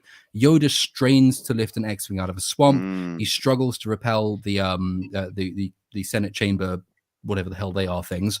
Whenever you use it, it's sort of augmenting natural forces. So you use it to throw something, a single object, which Vader at his peak in Empire Strikes Back can throw one thing at a time. But the main force in operation there isn't the Force. The Force is sort of the catalyst, but the main force is a natural real world thing. It could be gravity, like when Count Dooku crushes the base of a pillar to make it fall over. It could be gravity, like when Emperor Palpatine throws the Senate chamber things. It could be momentum, as when Darth Vader throws the stuff at Luke. But what it absolutely isn't is just this magical ability that allows you to effectively break every law of physics at will and turns you into a Jesus-style character. I mean, Obi-Wan, there's a shot in this when he stands there, the camera is looking up at him, it's all triumphant, as he raises 5,000 boulders, which are apparently made of fucking polystyrene, and just lobs them at Vader, and they just sort of shatter and spray away, and they don't do anything. But the stakes are so wrecked by the mechanics of this that you can't take it seriously. It just looks silly. And this is not how the Force is meant to work.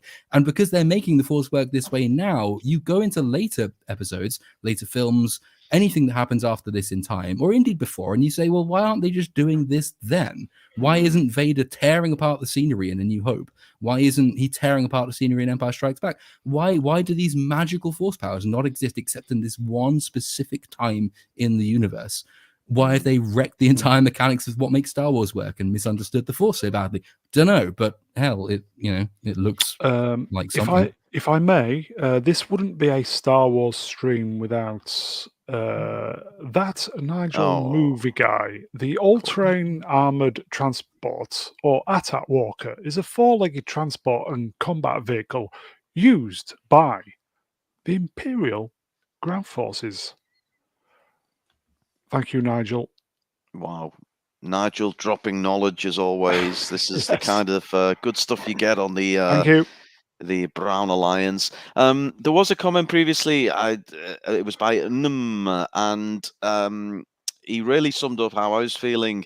This show fails in many ways, but it fails rather badly in that it tries to get us emotionally invested in characters who we know are absolutely never at any threat.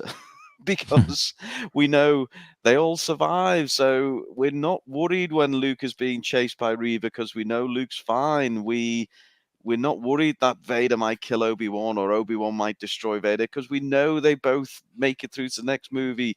We know young Leia's going to be fine. You know, they really, and you could say, okay, well, they're boxed in, but if you think of how Rogue One did it, for example, introduced a whole series of new characters and whose fates we didn't know, and you know, it had, of all the Disney product, at least a little bit of substance about it. But yes, it's hard to be to care about what might happen to these characters when we know exactly what does happen. Just to tweak that slightly, so like all of the new characters in Rogue One, I mean, you do know their fate because so the fact they're not in subsequent films means that they must probably have died.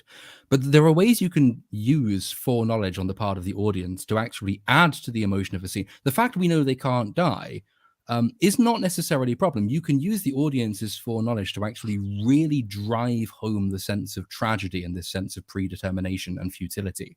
If you do, and Rogue One did this really well, because you already know what the fate of many of these characters are. In a sense, their sacrifice becomes more noble. You know what they're going up to. You know they are fighting a losing battle for a greater cause. So you can actually exploit that sense of foreknowledge on the part of the audience to increase the audience's emotional attachment, even though we know that all of these people must survive. They don't do that in this show, and they don't do that generally because most modern writers are incompetent hacks and they don't know how to do it. They try and present the stakes as though these characters were at serious risk of dying, like in Solo when Chewbacca almost falls off a train and you know he's not gonna. Don't do that. Play on foreknowledge, up the sense of tragedy, up the real tragedy that is Darth Vader's entire story, because we know he can't be redeemed in this moment. You can play on that and you can make that really effective, but these writers don't know how to do it. Yeah, like in Infinity War, they execute that I felt like in a good way, and like people were like, the soccer moms everywhere, were like, oh my gosh, because we saw like all our favorite heroes dying, and I'm just thinking to myself, I know they're going to come back, but I do feel the weight of the scene, and that's why they're not really executing here. And even like I know maybe I'm biased here, but I think Tarla they actually did well, and Yes. Reva. Yeah. Yeah, like on her death, we felt for this character. They developed her, and they killed Yeah. her off. And even the robot, the Calculon. loader droid. Yeah. Yeah. But like, that should have been like that for Reva. They should have killed her off. But we heard rumors about her getting a spinoff series. But like, I felt like it would have been a little bit more impactful if she would have died and had the redemption arc. I know people are kind of hating on it, and I get it. Like, it's called Obi-Wan Kenobi, not Obi-Wan Kenobi and Friends, but it kind of seemed like that, like the whole series. And everyone's a babysitter now in Star Wars. So, yeah.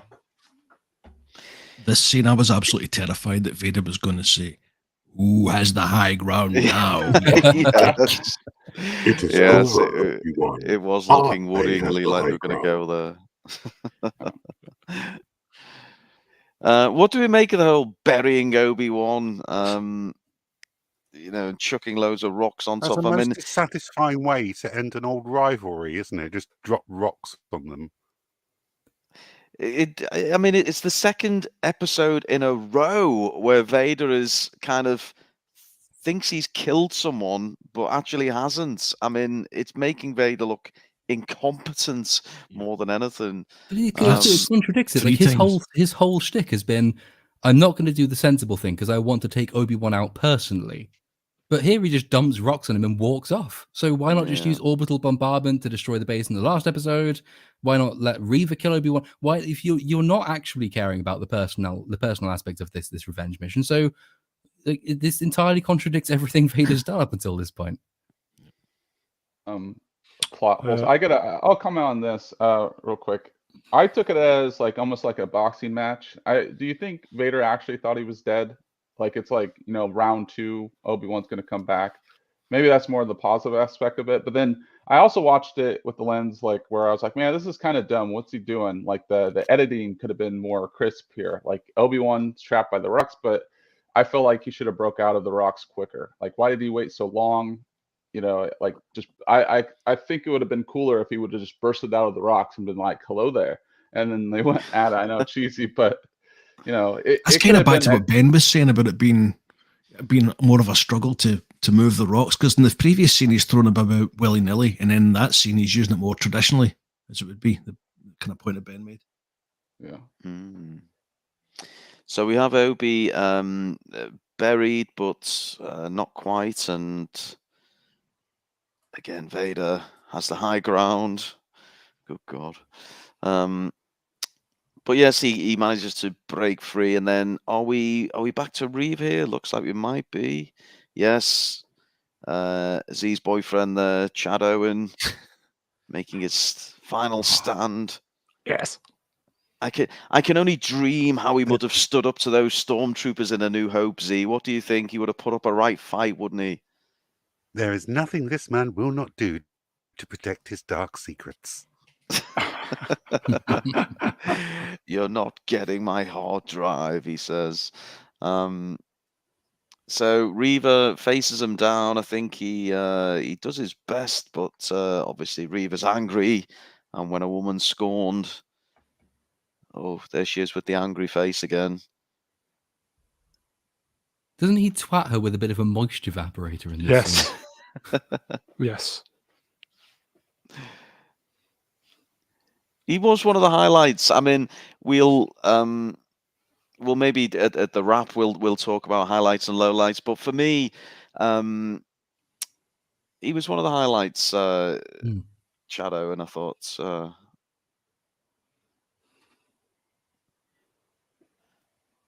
So here we go. She again doesn't kill him. She's now got into a rather strange habit of not killing people when she could. But obviously we need him alive for the next movie.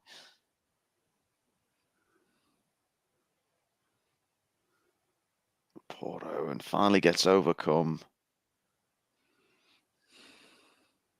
Great shots, these, Brown. You almost make it look like it was a good goddamn series. They took long enough to get, but you're welcome. Oh, impressive.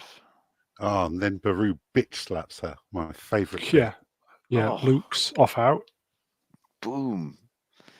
Yes, Luke Skywalker running away like a little bitch. Good to see it. Foreshadowing his old age in The Last Jedi. Run, Luke, run. That's like the overall theme throughout the series. Everyone just runs. Like, Obi-Wan Kenobi, if you do a montage, probably has the worst form when he's running away from Vader. But yeah. It'd be bad if it was his wanking hand.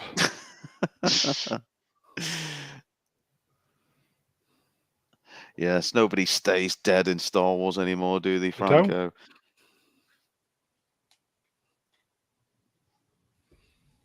I will comment real quick. Like the whole Inquisitors, they were very like a small part of this plot. I feel like in the trailers, I felt like they were a major highlight before watching the series, and they're just like underutilized. Maybe it's because of plot armor, maybe so because like Third Brother can't die because he dies in Rebels. I know a lot of people were mad at that he died earlier. I was like, all right. Oh yeah, Walk. Yeah, Where the fuck is he? guy. Yeah. We were Channel saying favourite. before you Channel came on, favourite. Tim. Yeah, we old General Walk. What the Walk? What the Walk is that? Like what?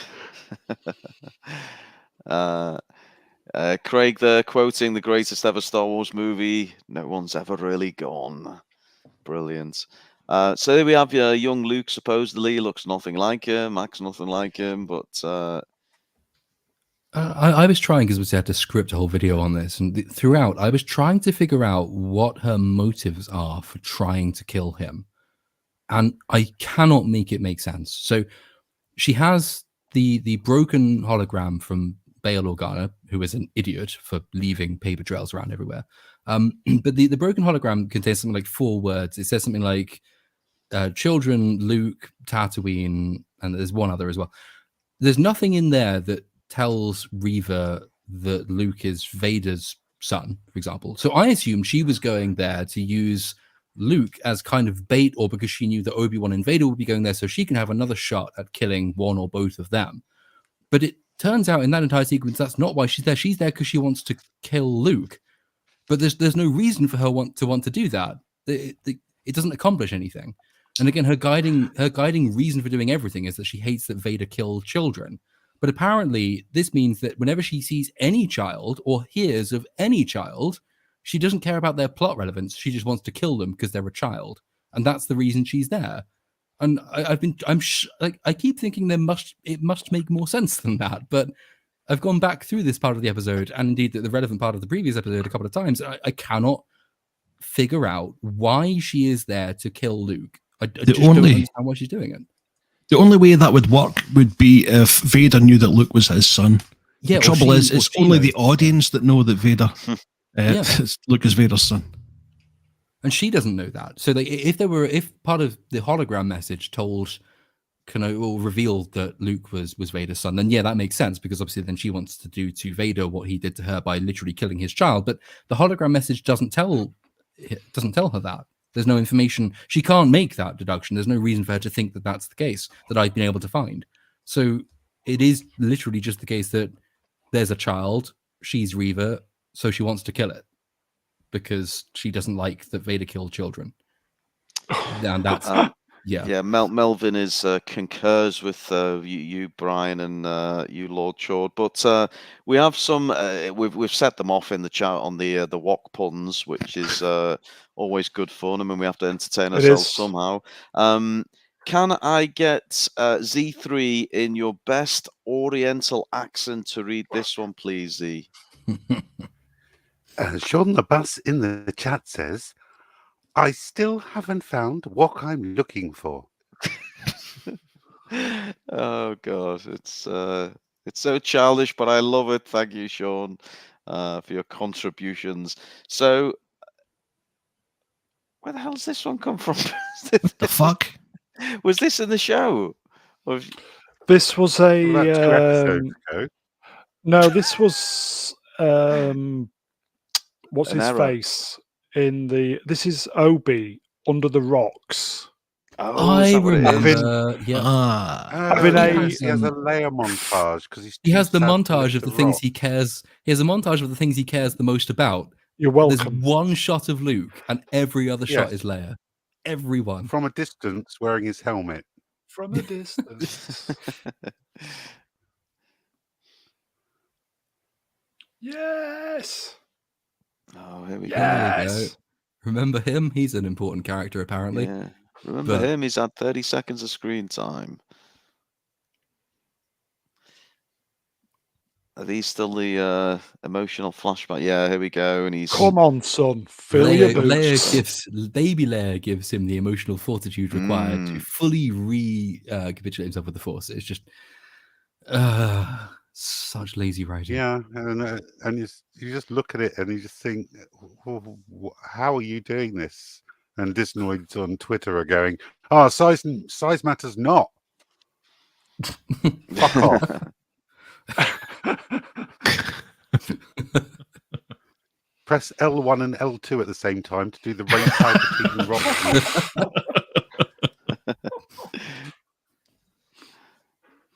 Jesus. Oh, you've got them going in with the walk shit now, Brownie. Also, what Disney Star Wars fans know about size, I have no idea, because all of them have penises about 2 Smaller centimeters. the better. That's what she Think said. about it. Yeah. Moving on. Okay, so Obi-Wan Force ejects himself from the burial, underground burial, and we resume the battle. And I think this is where he bests Vader, isn't it? And it's well, I don't know, slightly controversial. He kind of takes out his chest piece and part of his helmet. I mean, So they nicked No, this it's exactly copy and from paste Rebels. from Star Wars Rebels, from the episode Twilight of the Apprentice, from the Ahsoka Tano versus Vader scene. They've just like copy paste, It's shot almost by to the shot point where as some well. of the really. dialogue is identical. Yeah, because there's the bit, because in that episode, Ahsoka appeals to him as Anakin, and he does he might be Anakin for a minute, and then he reveals that Vader is actually called Anakin. It's shot. This is my least favorite and also most favorite shot in the I've entire arrived. series. How utterly absurd this show is just sort of been captured by that shot. But no, it's one for one lifted. It's not even playing for inspiration off of Rebels. It's just, well, that was popular, so we're gonna have that for ourselves. This is, I can't really, I've been struggling, and of course having to script it, trying to put into words just what a cop out that is. This is the thing. This is the reason this entire show exists, is this rematch and this moment between Anakin and Obi-Wan. This is the thing that gives the entire show meaning, and the writers couldn't even be bothered to create something new for it. They just stole it wholesale from something that's already been done. They don't give a fuck. They don't care at all. I personally I like this part. He's space Jesus, so I just accepted it.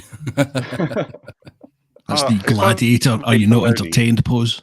Sorry, Yeah, I would be absolutely mortified. I would have been straight on the phone to Deborah Chow, absolutely furious that she wholesale lifted from me, and for her to go, ha ha ha, put phone down, laughing cowboy.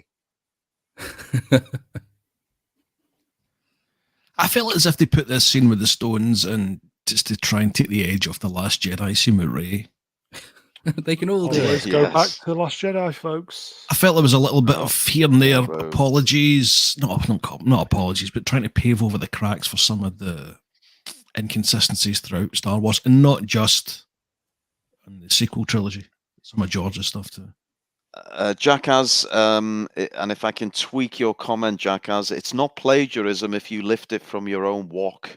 So there's the tip of the I day. saw Though. that as well. Well, tell it to the people who actually wrote Rebels and see what they think of it. That would be really fascinating to find out what they were thinking when they saw this scene. Do you think they get paid? And the conversation that they have afterwards is it's like it's been deliberately made clunky, so it fits in with a young Jedi named Darth Vader, who was a pupil of mine until he turned to evil, helped the Empire hunt down and destroy the Jedi Knight. He betrayed and murdered your father. Yes, that makes sense now. Now you've helped us with that. Thank you. I understand that now. I hate this episode. I feel like 50% of this episode has been long shots of a blue and red 'Cause lightsaber. it's cheap.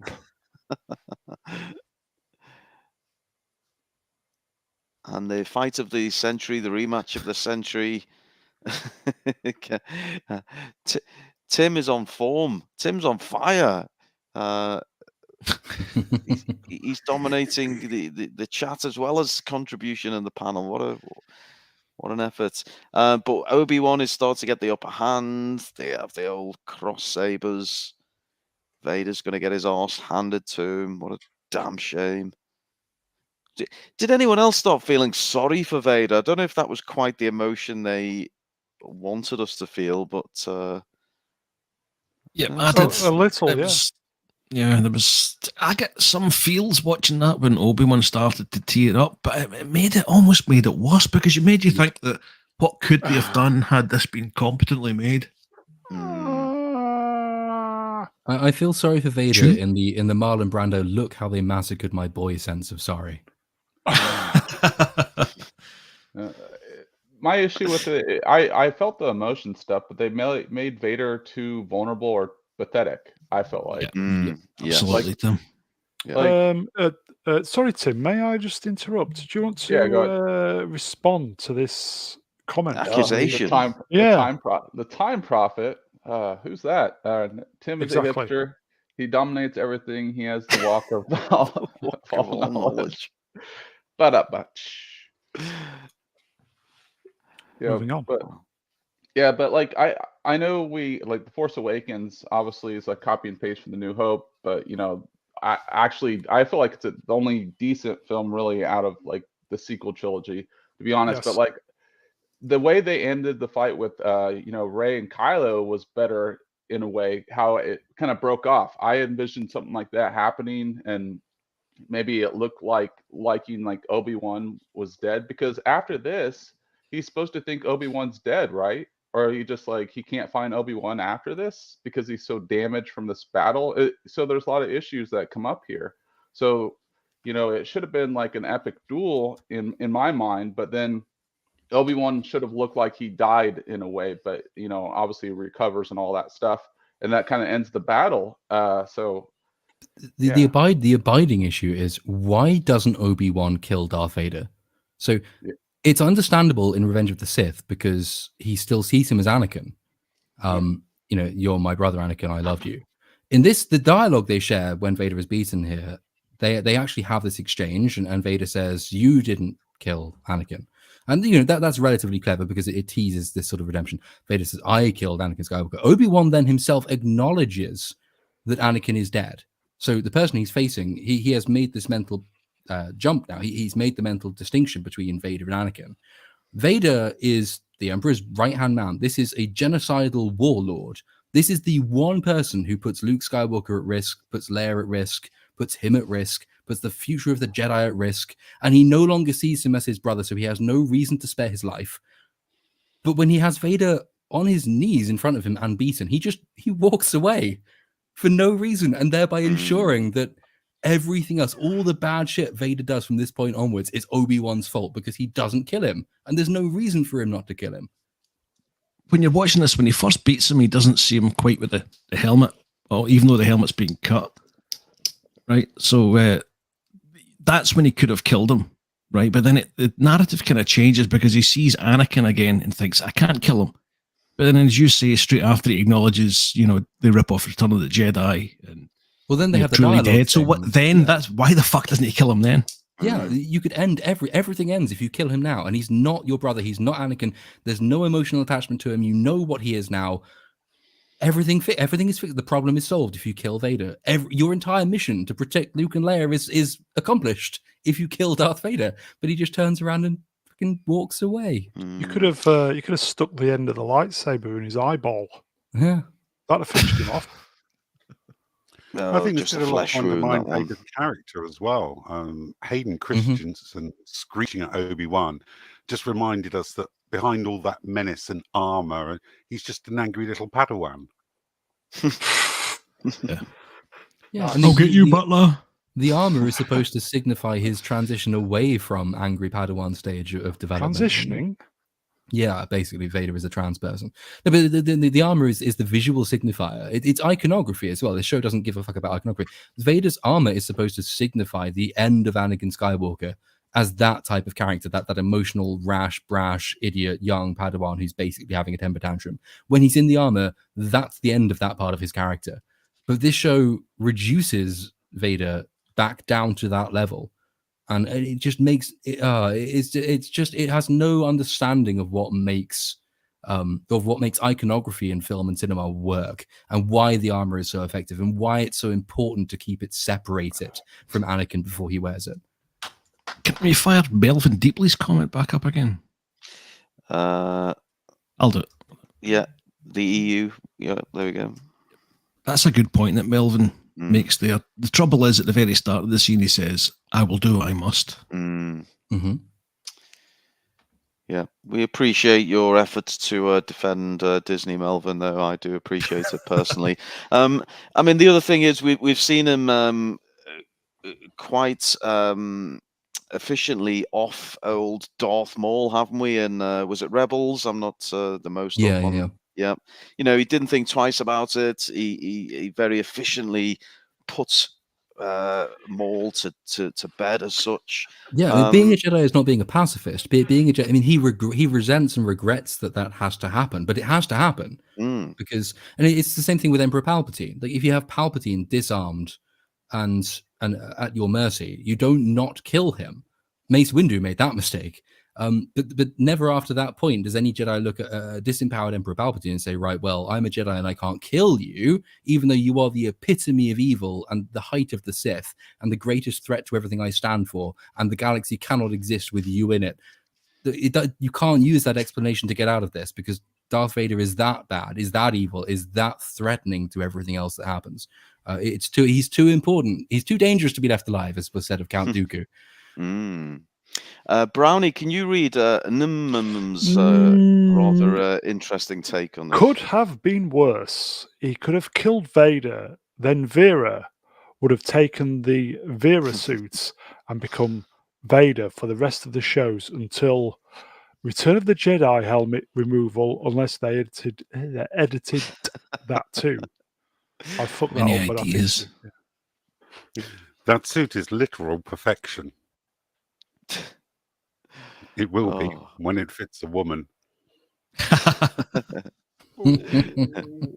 Batman. So I've dwelled on, or is it dwelt? I don't know. It's getting late on this particular scene, because I think this is where he slices through the helmet, isn't it? Yeah, as good as this. This was good. Rather yeah, epic but moment. they nicked it, so it's not the show can't. This is the most effective moment in the entire show, and they stole it. So the show gets no credit for this because they just looked at what other people did better and thought, well, we'll have that. So I like this scene, yeah, but I liked it when I first saw it, and it actually makes me angry watching it happen now, knowing that they've stolen it. I like this scene. I do think it's, like, for me it was kind of epic, but it's like what happens after this is kind of my issue. Like, if you I don't know if you guys have seen Rebels, where Ahsoka fights Darth Vader and she hits his helmet and you can see his eye. And I feel like I like them slicing his helmet and seeing old Anakin, but then again, I don't like the fact that they kind of like he's kind of powerless at this moment in a way, and that's why Obi-Wan leaves.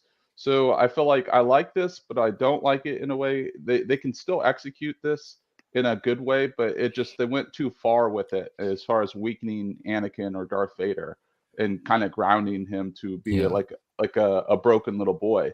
He should have still in Rebels, they did it so great. And, this could have been that, even though we know they're kind of copying off a lot of material and The Force Unleashed and, a lot of stuff and Fallen Order. But it's just the execution after they do certain things that, could fix it and make it better, I guess. But this is like me recreating Queen's We Will Rock You in MIDI in music tech class, and then giving it to my parents and saying, isn't this good? And they say, yeah, that's a really good cover of Queen. I was like, no, but I made this. This is my thing. This is I created this song now. No, I fucking didn't. I just remade something in a worse form than somebody else did. That's not how you create fucking art at all. Well, all you need to do is just rename it "We Will Walk You," and then you're okay. You're all clear. Very good. Brian, Just could you knack on read it. out this in your finest Scottish accent, please? Certainly. Melvin Deeply in the chat says, at the time prophet, some of Scotland's okay, but avoid Aberdeen and Dundee. Inverness is a shithole. Nelson Mandela lives. No one's ever truly gone. Oh, you've just you've finally fulfilled our diversity quota on the stream. Well done, Brian. On 145. Well done. There's Oh, Obi-Wan yes. getting Come on. teary-eyed. You will always be the learner, Anakin. Lol. Lol. There was something of a Hannibal Lecter vibe about him here, wasn't there? Even though he was still pathetic. Melvin Deeply may have the comments of the stream. We'll get C3 to read out. Here we go, Z3. Melvin Deeply in the chat says, if I was Obi, I would have asked, does your knob look like a pretzel now? As we're talking about cocks in this stream, can I just answer that? Canonically, no, his balls are intact. If you look at Revenge of the Sith, his package is intact there for all those John Campea types who like to look at men's. They do. Interesting. And also Melvin compliments you on your Scottish accent. The best since Mel Gibson in Braveheart. God, bloody film. That's acting, folks. Yep. Oh, he plays this scene really well. Yeah. But again, they nicked it, so get wrecked. I mean, did anyone expect to see a little bit more of Hayden Christensen? I mean, what do we think? We basically got to see him playing a younger kind of version of himself, but still as a 40-year-old man, and that was pretty much it, wasn't it? I mean, just poorly executed again, like a lot of this. I thought there might have been more. Sorry, Brian. I thought there might have been more scenes in the meditation chamber, flashbacks like that kind of thing. Or it's pretty underused, which is a bit of a shame. I did like the voice modulation, which they do, because I think that's quite an effective device to use because it portrays him dancing on the edge or seeming to dance on the edge of the personality split between Anakin and Vader. And you have Hayden Christensen's actual voice, and it flicks into Vader's occasionally. I thought that was a really good and clever addition to the scene. So there were things about it. Again, all the way through this show, there have been these faint little green shoots of a good idea, and it's just that they mistook compost for sewage and then just dumped sewage over it and wrecked the whole thing. It could have been really good, but no, it wasn't. The art department have been kind of lobbying to do that, fluctuating between Vader and Anakin for quite a while. If you look back to the Force Awakens art book, there's that kind of concepts used for Anakin's Force Ghost. Oh, I'll ask Pablo to send me a copy and sign it while he's at it. Okay, so Obi is he does a light speed jump here, doesn't he? It seems to go back and this try is the fastest mega hyperspace travel ever. Wherever he is must be right next door to Tatooine. Yep. It also, and again, it proves that none of this needs to happen because he and Leia could have jumped in this ship in the last episode and gone back to Alderaan. The end. Yes. Incredibly, even though we spent when we did episode 4, we spent at least a good hour doing wok puns. We're still finding brand new wok puns in the chat. So I have to say that's more impressive than anything I've seen in this Obi-Wan series. So well done. This is where it gets very dark because she's in the kind of cave area, the canyon or something after Luke. Yeah. It's just literally all dark. Well, I hope she doesn't kill him, otherwise the next 6 films can't happen. Talking about subverting expectations, that would have been interesting. Yeah, so here's Luke. This is where he's fallen down, isn't it? And he's the old fucking idiocy of pretending someone's knocked out, but in real life, anyone's knocked out for more than 10 seconds, you're probably suffering brain damage. But Yep. movies like to bullshit on that one. Here's Reva looking, well, maybe a different emotion. What do we think? I almost sounded like the. Did I sound like the Chief Inquisitor there? Maybe Reva is looking a little different. I've seen that look when I went to Amsterdam once. Oh, don't, Brown. We know what you got up to that weekend, Brown, and we know the treatment has nearly sorted you out. Oh, so. yes. Moving on. So she has the flash. These the flashbacks, aren't they? Her own. This is the she flashes back to Order 66, and she realizes that Is it a flash in the wok? Vader. Oh God, Vader kills children. So maybe her killing children is a Vader-like thing to do, and only now does she decide or consider that maybe she shouldn't kill children willy-nilly to get back at Vader for killing children. Salad bowl. Yes. If anyone can work salad bowl into a pun, I'd be impressed. But yes, basically, everyone's takeaway is to go into your kitchen after this stream and find whatever implement you can find in your drawers and place it on your head, because that's all they seem to do in this particular show. I got one. Miley Cyrus's "I Came in Like a Salad Bowl." Oh. That's why he's on the channel, folks. They don't want to stray from the wok puns.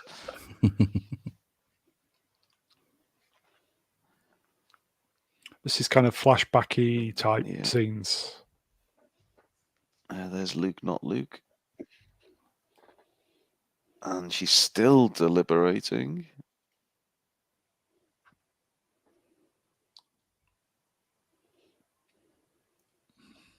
And then Obi-Wan is now making his ultra-fast Uber journey back. Just landed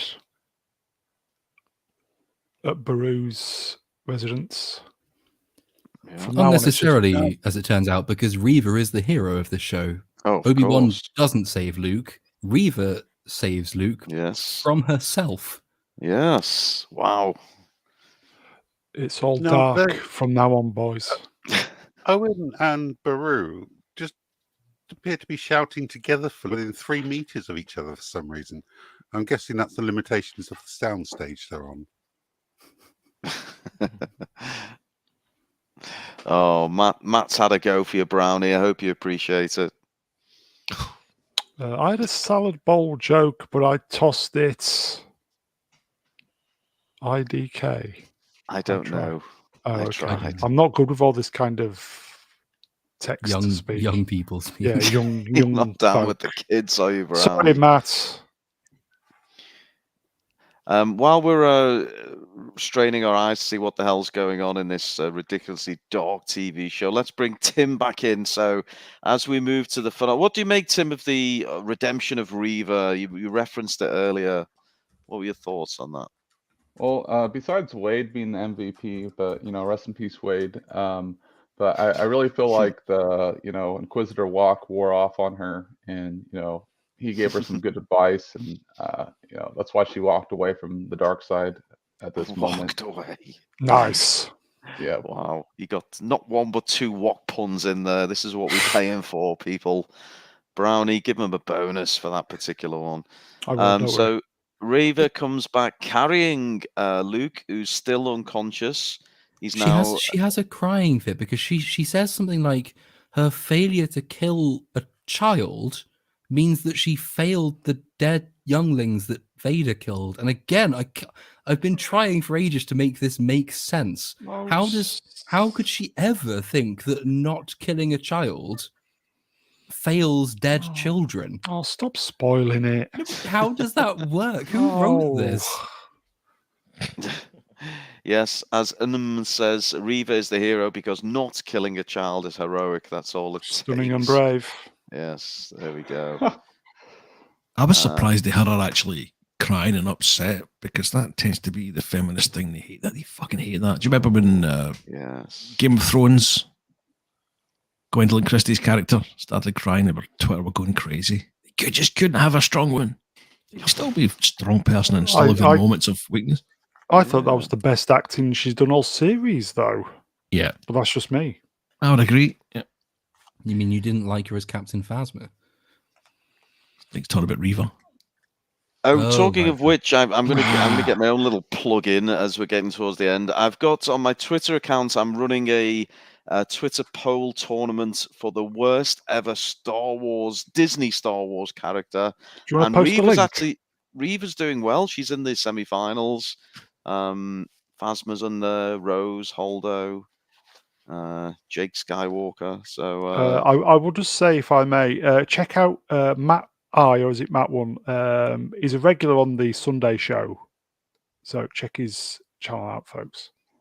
He's a good lad. He's so regular, and Brownie loves him so much you don't know whether it's Matt I or Matt One, but his channel is Geek What Inc. Yes. There we go. Get on it. So Luke's now been unconscious for probably 10 minutes or more, which means he's now brain dead. So does that mean he's forgotten? Obviously, they just I don't know, replace his brain with L337 or something from Solo. I don't know how they work that out. All I can see is shapes. I don't know whether I've got glaucoma or this is the program. But we know it's basically the turn the brightness up, folks. Luke has been given back to Aunt Beru and Uncle Owen. That's the one. Yes. Reva's on her knees, crying. Yes, and Obi-Wan takes on the role of Space Jesus, forgiving all the slaughtering and massacring she's done, and telling her that she's forgiven, and now she can be queen wherever I want to be. The Disney way. I hated it. Lord, you give no fucks over this. This is not a redemption arc by any stretch of the imagination. Lord, if I may, do you want to stick your link to your channel in the? I know you need the subs. And Timmy, do you want to go for it, mate? Oh, I don't know. I didn't really think. I just kind of, yeah. Space Moses gets her redemption. Yeah, I do think it was good acting, but this whole debacle here, it's kind of like pointless. I feel like her little thing, but it's good acting, I guess. So that's it. Why is she not accountable for her crimes? I think if we're going to let Vader away with blowing up a planet, we might be able to let her away. Okay, that's a stupid comment. Sorry, man. Butchering the Padawans, yes. Yeah. And like earlier, the iconography of a white man on a farm for a black woman.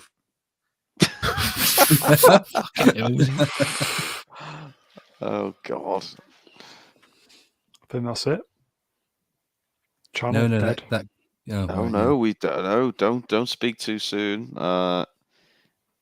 We've got some little member berries for you coming up, man babies. So we've got Vader back on Mustafar in his CGI throne room, and he's dialing in to Palps. That's not McDermott, is it? I think it is. They did bring him back. Is it? Yeah, he does look slightly different. There's something strange about that shot, isn't there? Lord Vader. He must be enjoying the free money that's coming in his way. Oh, yeah. Fair play to him. Fair play. Yeah, it probably means he doesn't have to do as many circuits of the old conventions. But yeah, this is the bit where Vader rants about Obi-Wan, and then Creamy Sheep says, "Maybe you're not over him," and Vader says, "I'm totally over him," even though he finished ranting about him 2 seconds earlier. Yeah. I'm not forgotten about him already, mate. Really, but I thought you just said no, totally over him. He's gone completely. Was that Palpatine or was it a clone? That's the question. Think about it.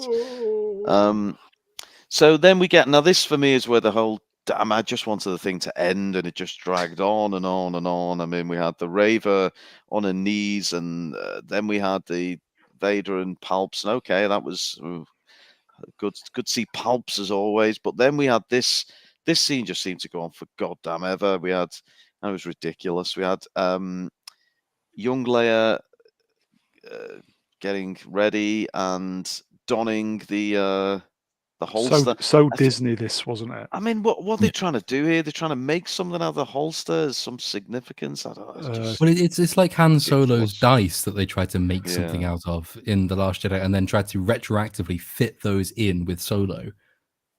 Now we are supposed to interpret from this that the holster has some deep emotional significance because, 2 hours.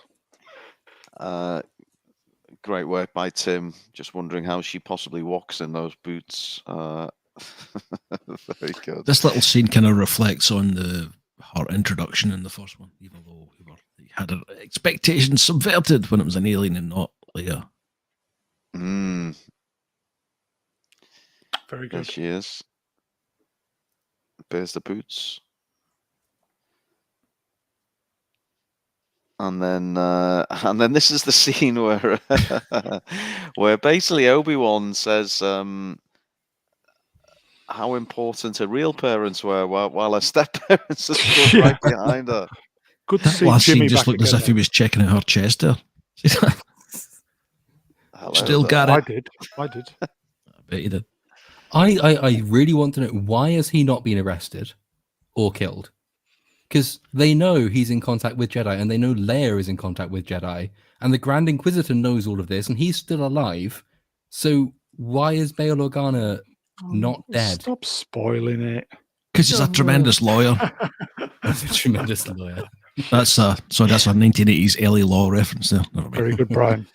I mean, we him need to get bringing her Melvin some droid back drugs. to Alderaan is probably the most stupidest fucking trip in the universe at this point. Would you not think? But Yes. it's all to come back and to say, if you need my help again, I'm up for season 2.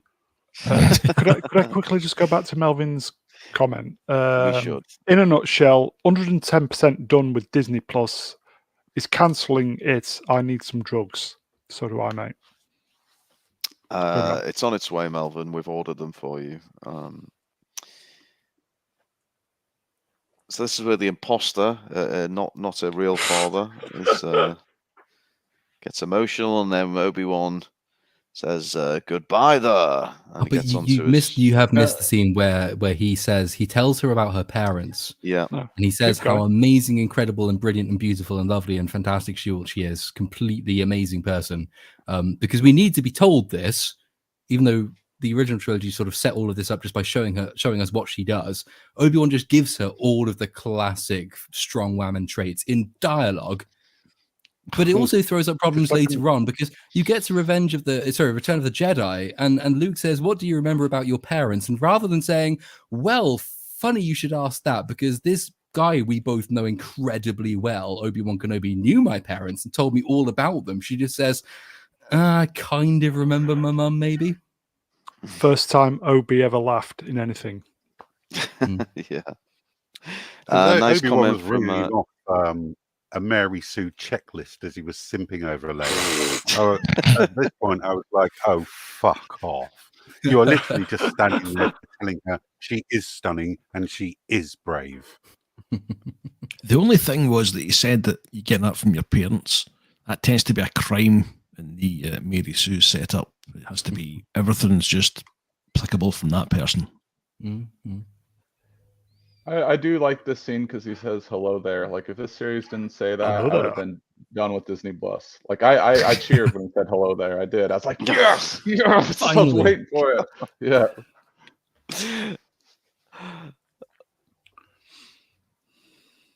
There we go. The embrace. And there he goes off to exile, or maybe to return for season 2. Who knows? But we're not done Oh, there, can we are get we? back to, Because He's moving. yes, Yeah, Goes back to back to his Tatooine, and he's done a cave. costume change. He's wearing his Kenobi mythos costume. Yeah, this is the same outfit he's wearing in the Sideshow collectible, and how he looks in the Rebels series as a nomad. Yeah, I've got that actually. That's one of the. I wanted the statue, but the statue is well sold out. But I've still got it. But it looks more like Alec Guinness. That one. It's based on his likeness.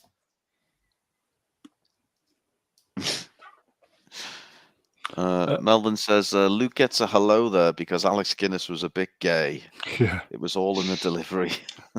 If I may, shall we throw it out to the chat? Mark, for the guys who've seen it, marks out of 10 for this episode. Yes, we need to gauge the chat, and obviously we'll give you our views on that And as then we maybe wrap. we'll do the series mark after that, yes? Yeah, we'll do give us both and put a slash between them. So episode / series. Give us your thoughts. Yeah, so I don't know. They tried to get us with the feels, didn't they, on this with this exchange between Obi-Wan and Owen, and obviously invites him to introduce himself to Luke. He promised before that. He promises that he will go here we away go. and leave. He says he will leave Luke alone because the only protection Luke needs now is from Owen and Beru. Even though 5 minutes ago Luke was chased by a lightsaber wielding Inquisitor, and the only reason he survived is that she defeated herself. Clearly, he needs a bit more protection than that. But no, because we need to explain somehow why Luke is not overly familiar with him come episode 4. Lots of low marks. Would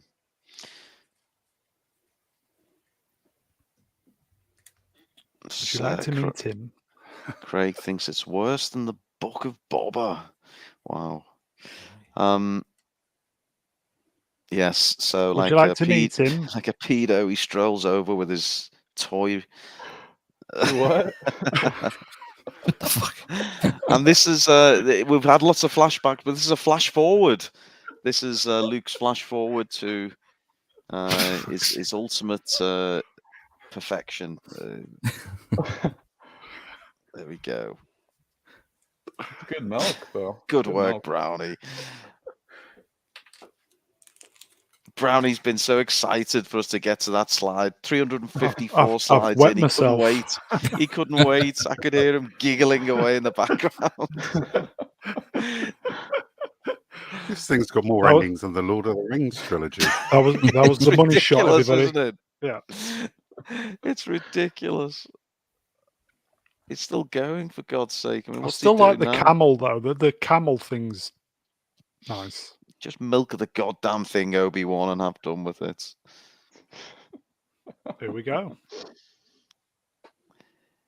And I think, oh, here it is. This is the ultimate member berry, isn't it? They managed to get Liam Neeson to come and do a cameo as Qui-Gon. Qui-Gon obviously been non-existent before and after this, but does make an appearance. We should maybe pause for breath and have a quick word on Qui-Gon. One of my favourites from the prequels, as it happens. Always a fan of Qui-Gon as a character. But Brian, let's start with you. The Qui-Gon member berry. What did you make? Well, the first thing he has to say is, how did those cuds manage to survive a stab wound to the spine? Good point. Brutal. But I've always liked the Qui-Gon character. Yeah. I thought he was kind of underused in The Phantom Menace, but he didn't want to come back even to do literally a one-line voiceover for Attack of the Clones. He was so disgusted with how things went in The Phantom Menace. So it was surprising to see him, but Ka-ching. wave the check, and I think a lot of them just go, oh, fuck it, I'll come back. But I think the next season, he's probably going to be about like Al from Quantum Leap. It could be. It could be. Very good.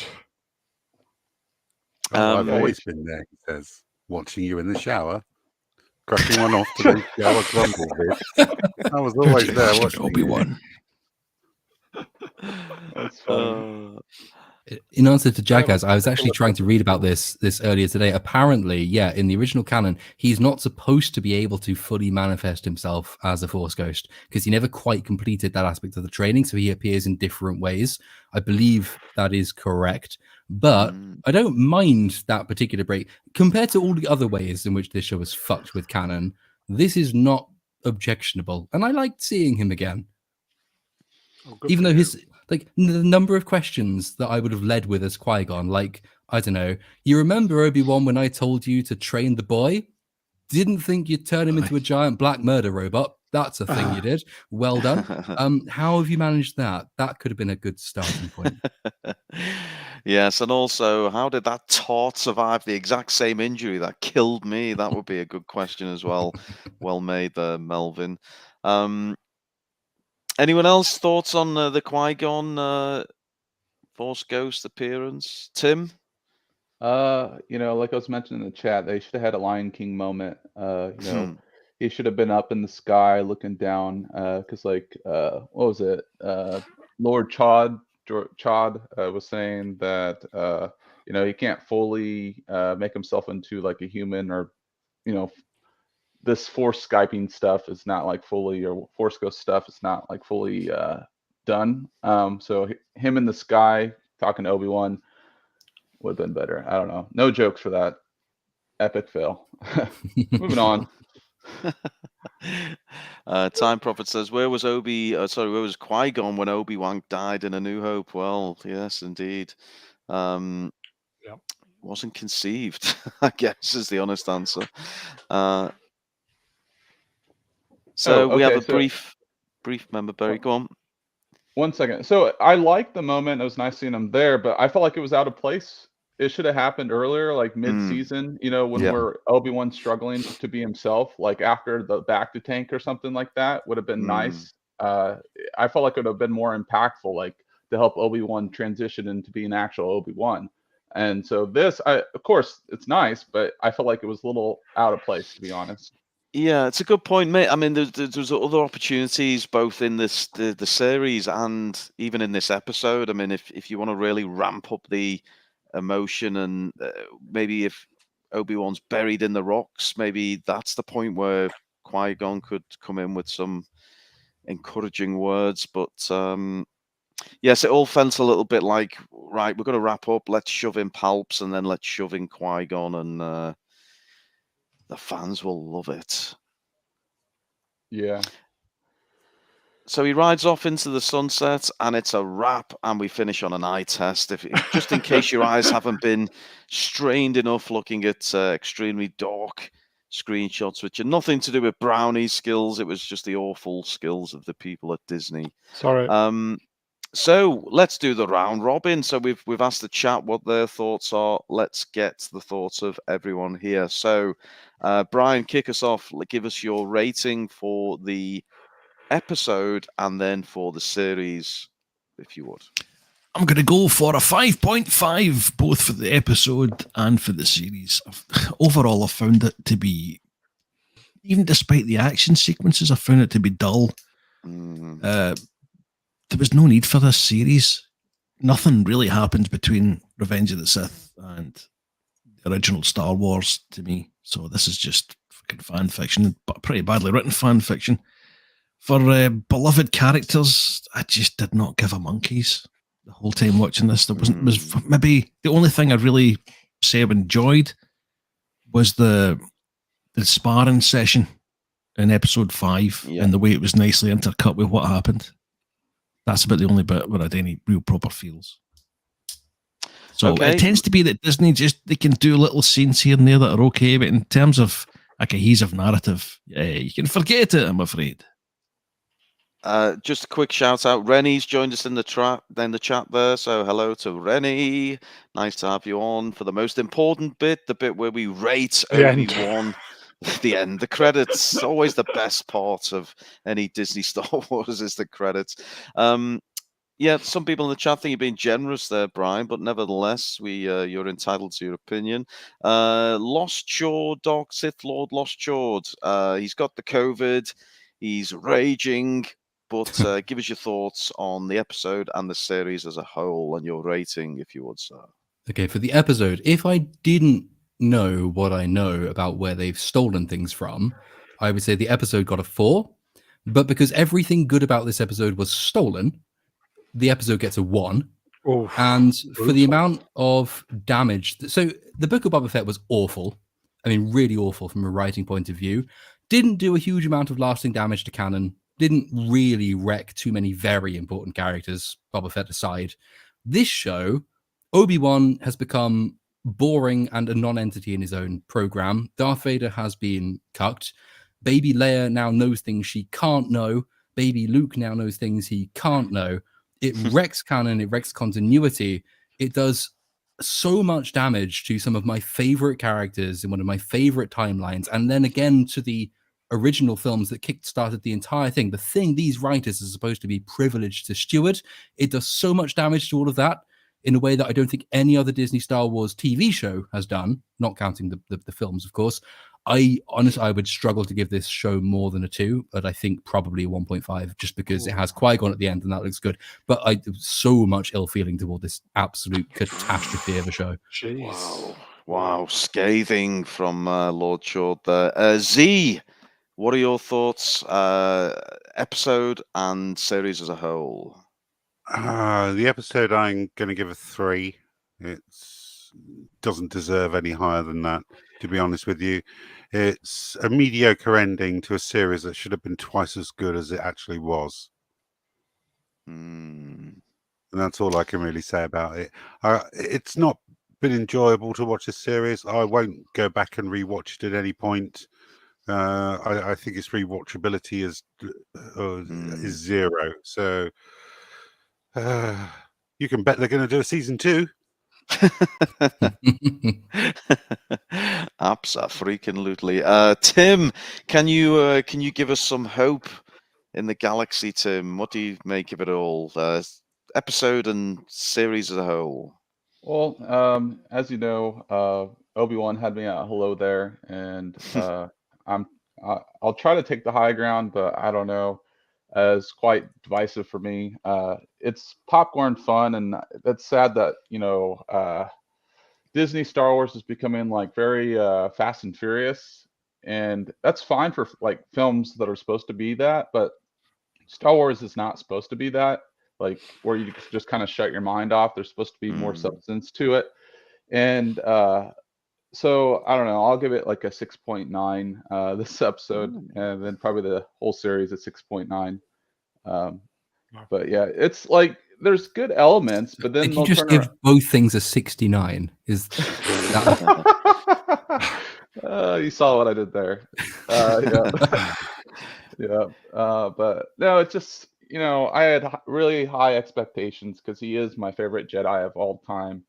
And Ewan, he showed up to work, man. He gave a great performance, and there's other actors that did a great job. But just like when you have writing, and they're messing with the plot, and like we're saying like earlier about like the problem with revisiting these stories, you have to, us Star Wars fans get mad when they mess with canon, and you should have fans writing the stuff. But like my point is, it's just like with other characters like Reva. The sky's the limit on what they can do with her, and like Kala, it just had all the potential in the world, but it was very underwhelming for me. I'll watch the Ahsoka. I think Ahsoka, that's my last hope now, not Obi-Wan. But yeah, 6.9 is my grade overall for the series too. It just, yeah, that's it. I'm gonna go cry and jump off a cliff now. Don't do it. Don't do it. Don't do it. Brownie, take it to the bridge, Brownie. What do you make it all? I think for the episode, obviously I'm a normie. 6. Oh, okay. Because I enjoyed the Vader fight with his helmet getting sabred. 4 for the series. I just feel like if there was a moment where they had an opportunity to speak to the captive audience, it was this series, but they chose poorly again. Indeed. So there you go. It's just another missed opportunity. Oh, how many times have we rolled that old saying out over the years? And just even you going, that's it, innit? What are your thoughts, Ruin? Oh well, I'm kind of more towards the Z and Lost Short. I'm probably a. I thought of all the episodes, if you could kind of disregard what's come before and somehow disregard the the prequels, the originals, and so on, which obviously you can't do. It had its moments. So as an episode, I could stretch to maybe a 4 or a 5, but as a series, I'd be pushed to give it more than a 3. And I only give those 3 points for Ewan's performance, for some mildly interesting characters, one of which had a wok on his head. We've got best part. many a good pun out of the show from him. Yeah. But yes, I'm pushed to go much higher than a 3 overall. And as Z said, it really got 0 rewatchability. But when you think of Star Wars, I mean, you know, we're all fans of Star Wars. We watch the movies, Christ knows how many times. And yes, this really does not make you want to go back and watch it again. Which is a shame. Indeed, it is. But we made it. We got through it. We did Yay. it together, and we've survived. A bit like having a lightsaber shoved right up our arses and come out of our mouth. We've survived, no problem. And I believe the next wonderment is the Andor series in August. Is it? Am I right? That sounds right. Anyone care? Yes, definitely the next one coming up. I'm not quite sure when. Yeah. So we look forward to some random character from Rogue One who we know dies. Yes.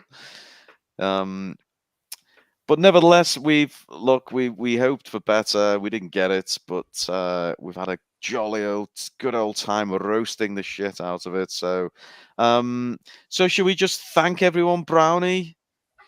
I think, as I always say, we are nothing without the chat, and it's been these guys have been on top draw tonight.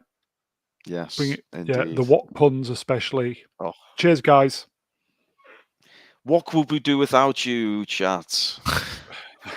It's always time for one more wok pun. And of course, let's thank the fantastic panel that we had for this finale, and what a panel it was. So Brian, as always, you brought your game. Thanks very much, Ruin. Thanks also to Brun, Tim, Z, Ben, and of course the chat, who are just getting better and better each week. Lost Short, fine analysis, sir, and we encourage everyone to visit your YouTube for more of that stuff. I bet you're glad it's over, but nevertheless, we thank you for your commitment to this YouTube series. Yeah, look, my channel has done really well out of this show, and I think Brown, your channel has done really well out of this show. But I think I probably we've done well because of you. I think I probably speak for everyone on YouTube who has done well out of this show for hating on this show would happily do away with their channels and the subs they've got and the videos they've put out if they'd got a good Obi-Wan series instead. I would happily trade my views and my subs for that. Son. But fair enough. But that's sort of I was going to say always walk on the bright side of life. But when it's as bad as Obi-Wan, it's really hard. I would be joyful streaming here saying just how amazing this has been. Yeah. Of course, we did the originals, didn't we? Where we we went back and it was just joyous just to relive it. And but don't get me wrong, this has been great fun. Don't get me wrong, it's been great fun doing it. It's been great fun doing videos. But again, if you were given the choice between having fun at the expense of Star Wars or having fun watching Star Wars, I would definitely choose that one. As much as I've enjoyed this. Good man. Z3, always comedic when you're on, sir. We thank you, and we look forward to seeing the golden rod exposed again sometime soon. Hope. Always a pleasure. But this is the sort of series that makes you, I don't know, want to have a sex change, then punch yourself in the tits as hard as you can. It really, no redeeming features. Well, you can't say further than that. There's the advice for everyone in the chat there. And Tim, you made it on, and we were so glad to have you. You joined just at the right time for the exciting bits. And yes, thank you, sir. You've been a good contributions both in the chat Cheers, room Tim. and on the live panel. So that's double the fee for Tim Brownie. Make sure he gets his I'm on it. correct Don't worry. payment. I'm on it. Good. Yeah. Thank you, Tim. Yep. Thanks for having me on. Anytime you can give a safe place for Raylos and hipsters among us, but you can give me welcome, this mate. platform. But yep, always a pleasure. Love it. Cheers, Tim. Beautiful. Okay, so I guess on that front, instead of hello there, we'll say goodbye there and thank you all, and we'll hope to catch you on the next one. So farewell, man babies, and we'll see you all later. Shall I press the button to say goodbye? Cheers, everybody. Cheers, Ruin. Cheers, panel. Take care. Bye-bye. Bye, man babies.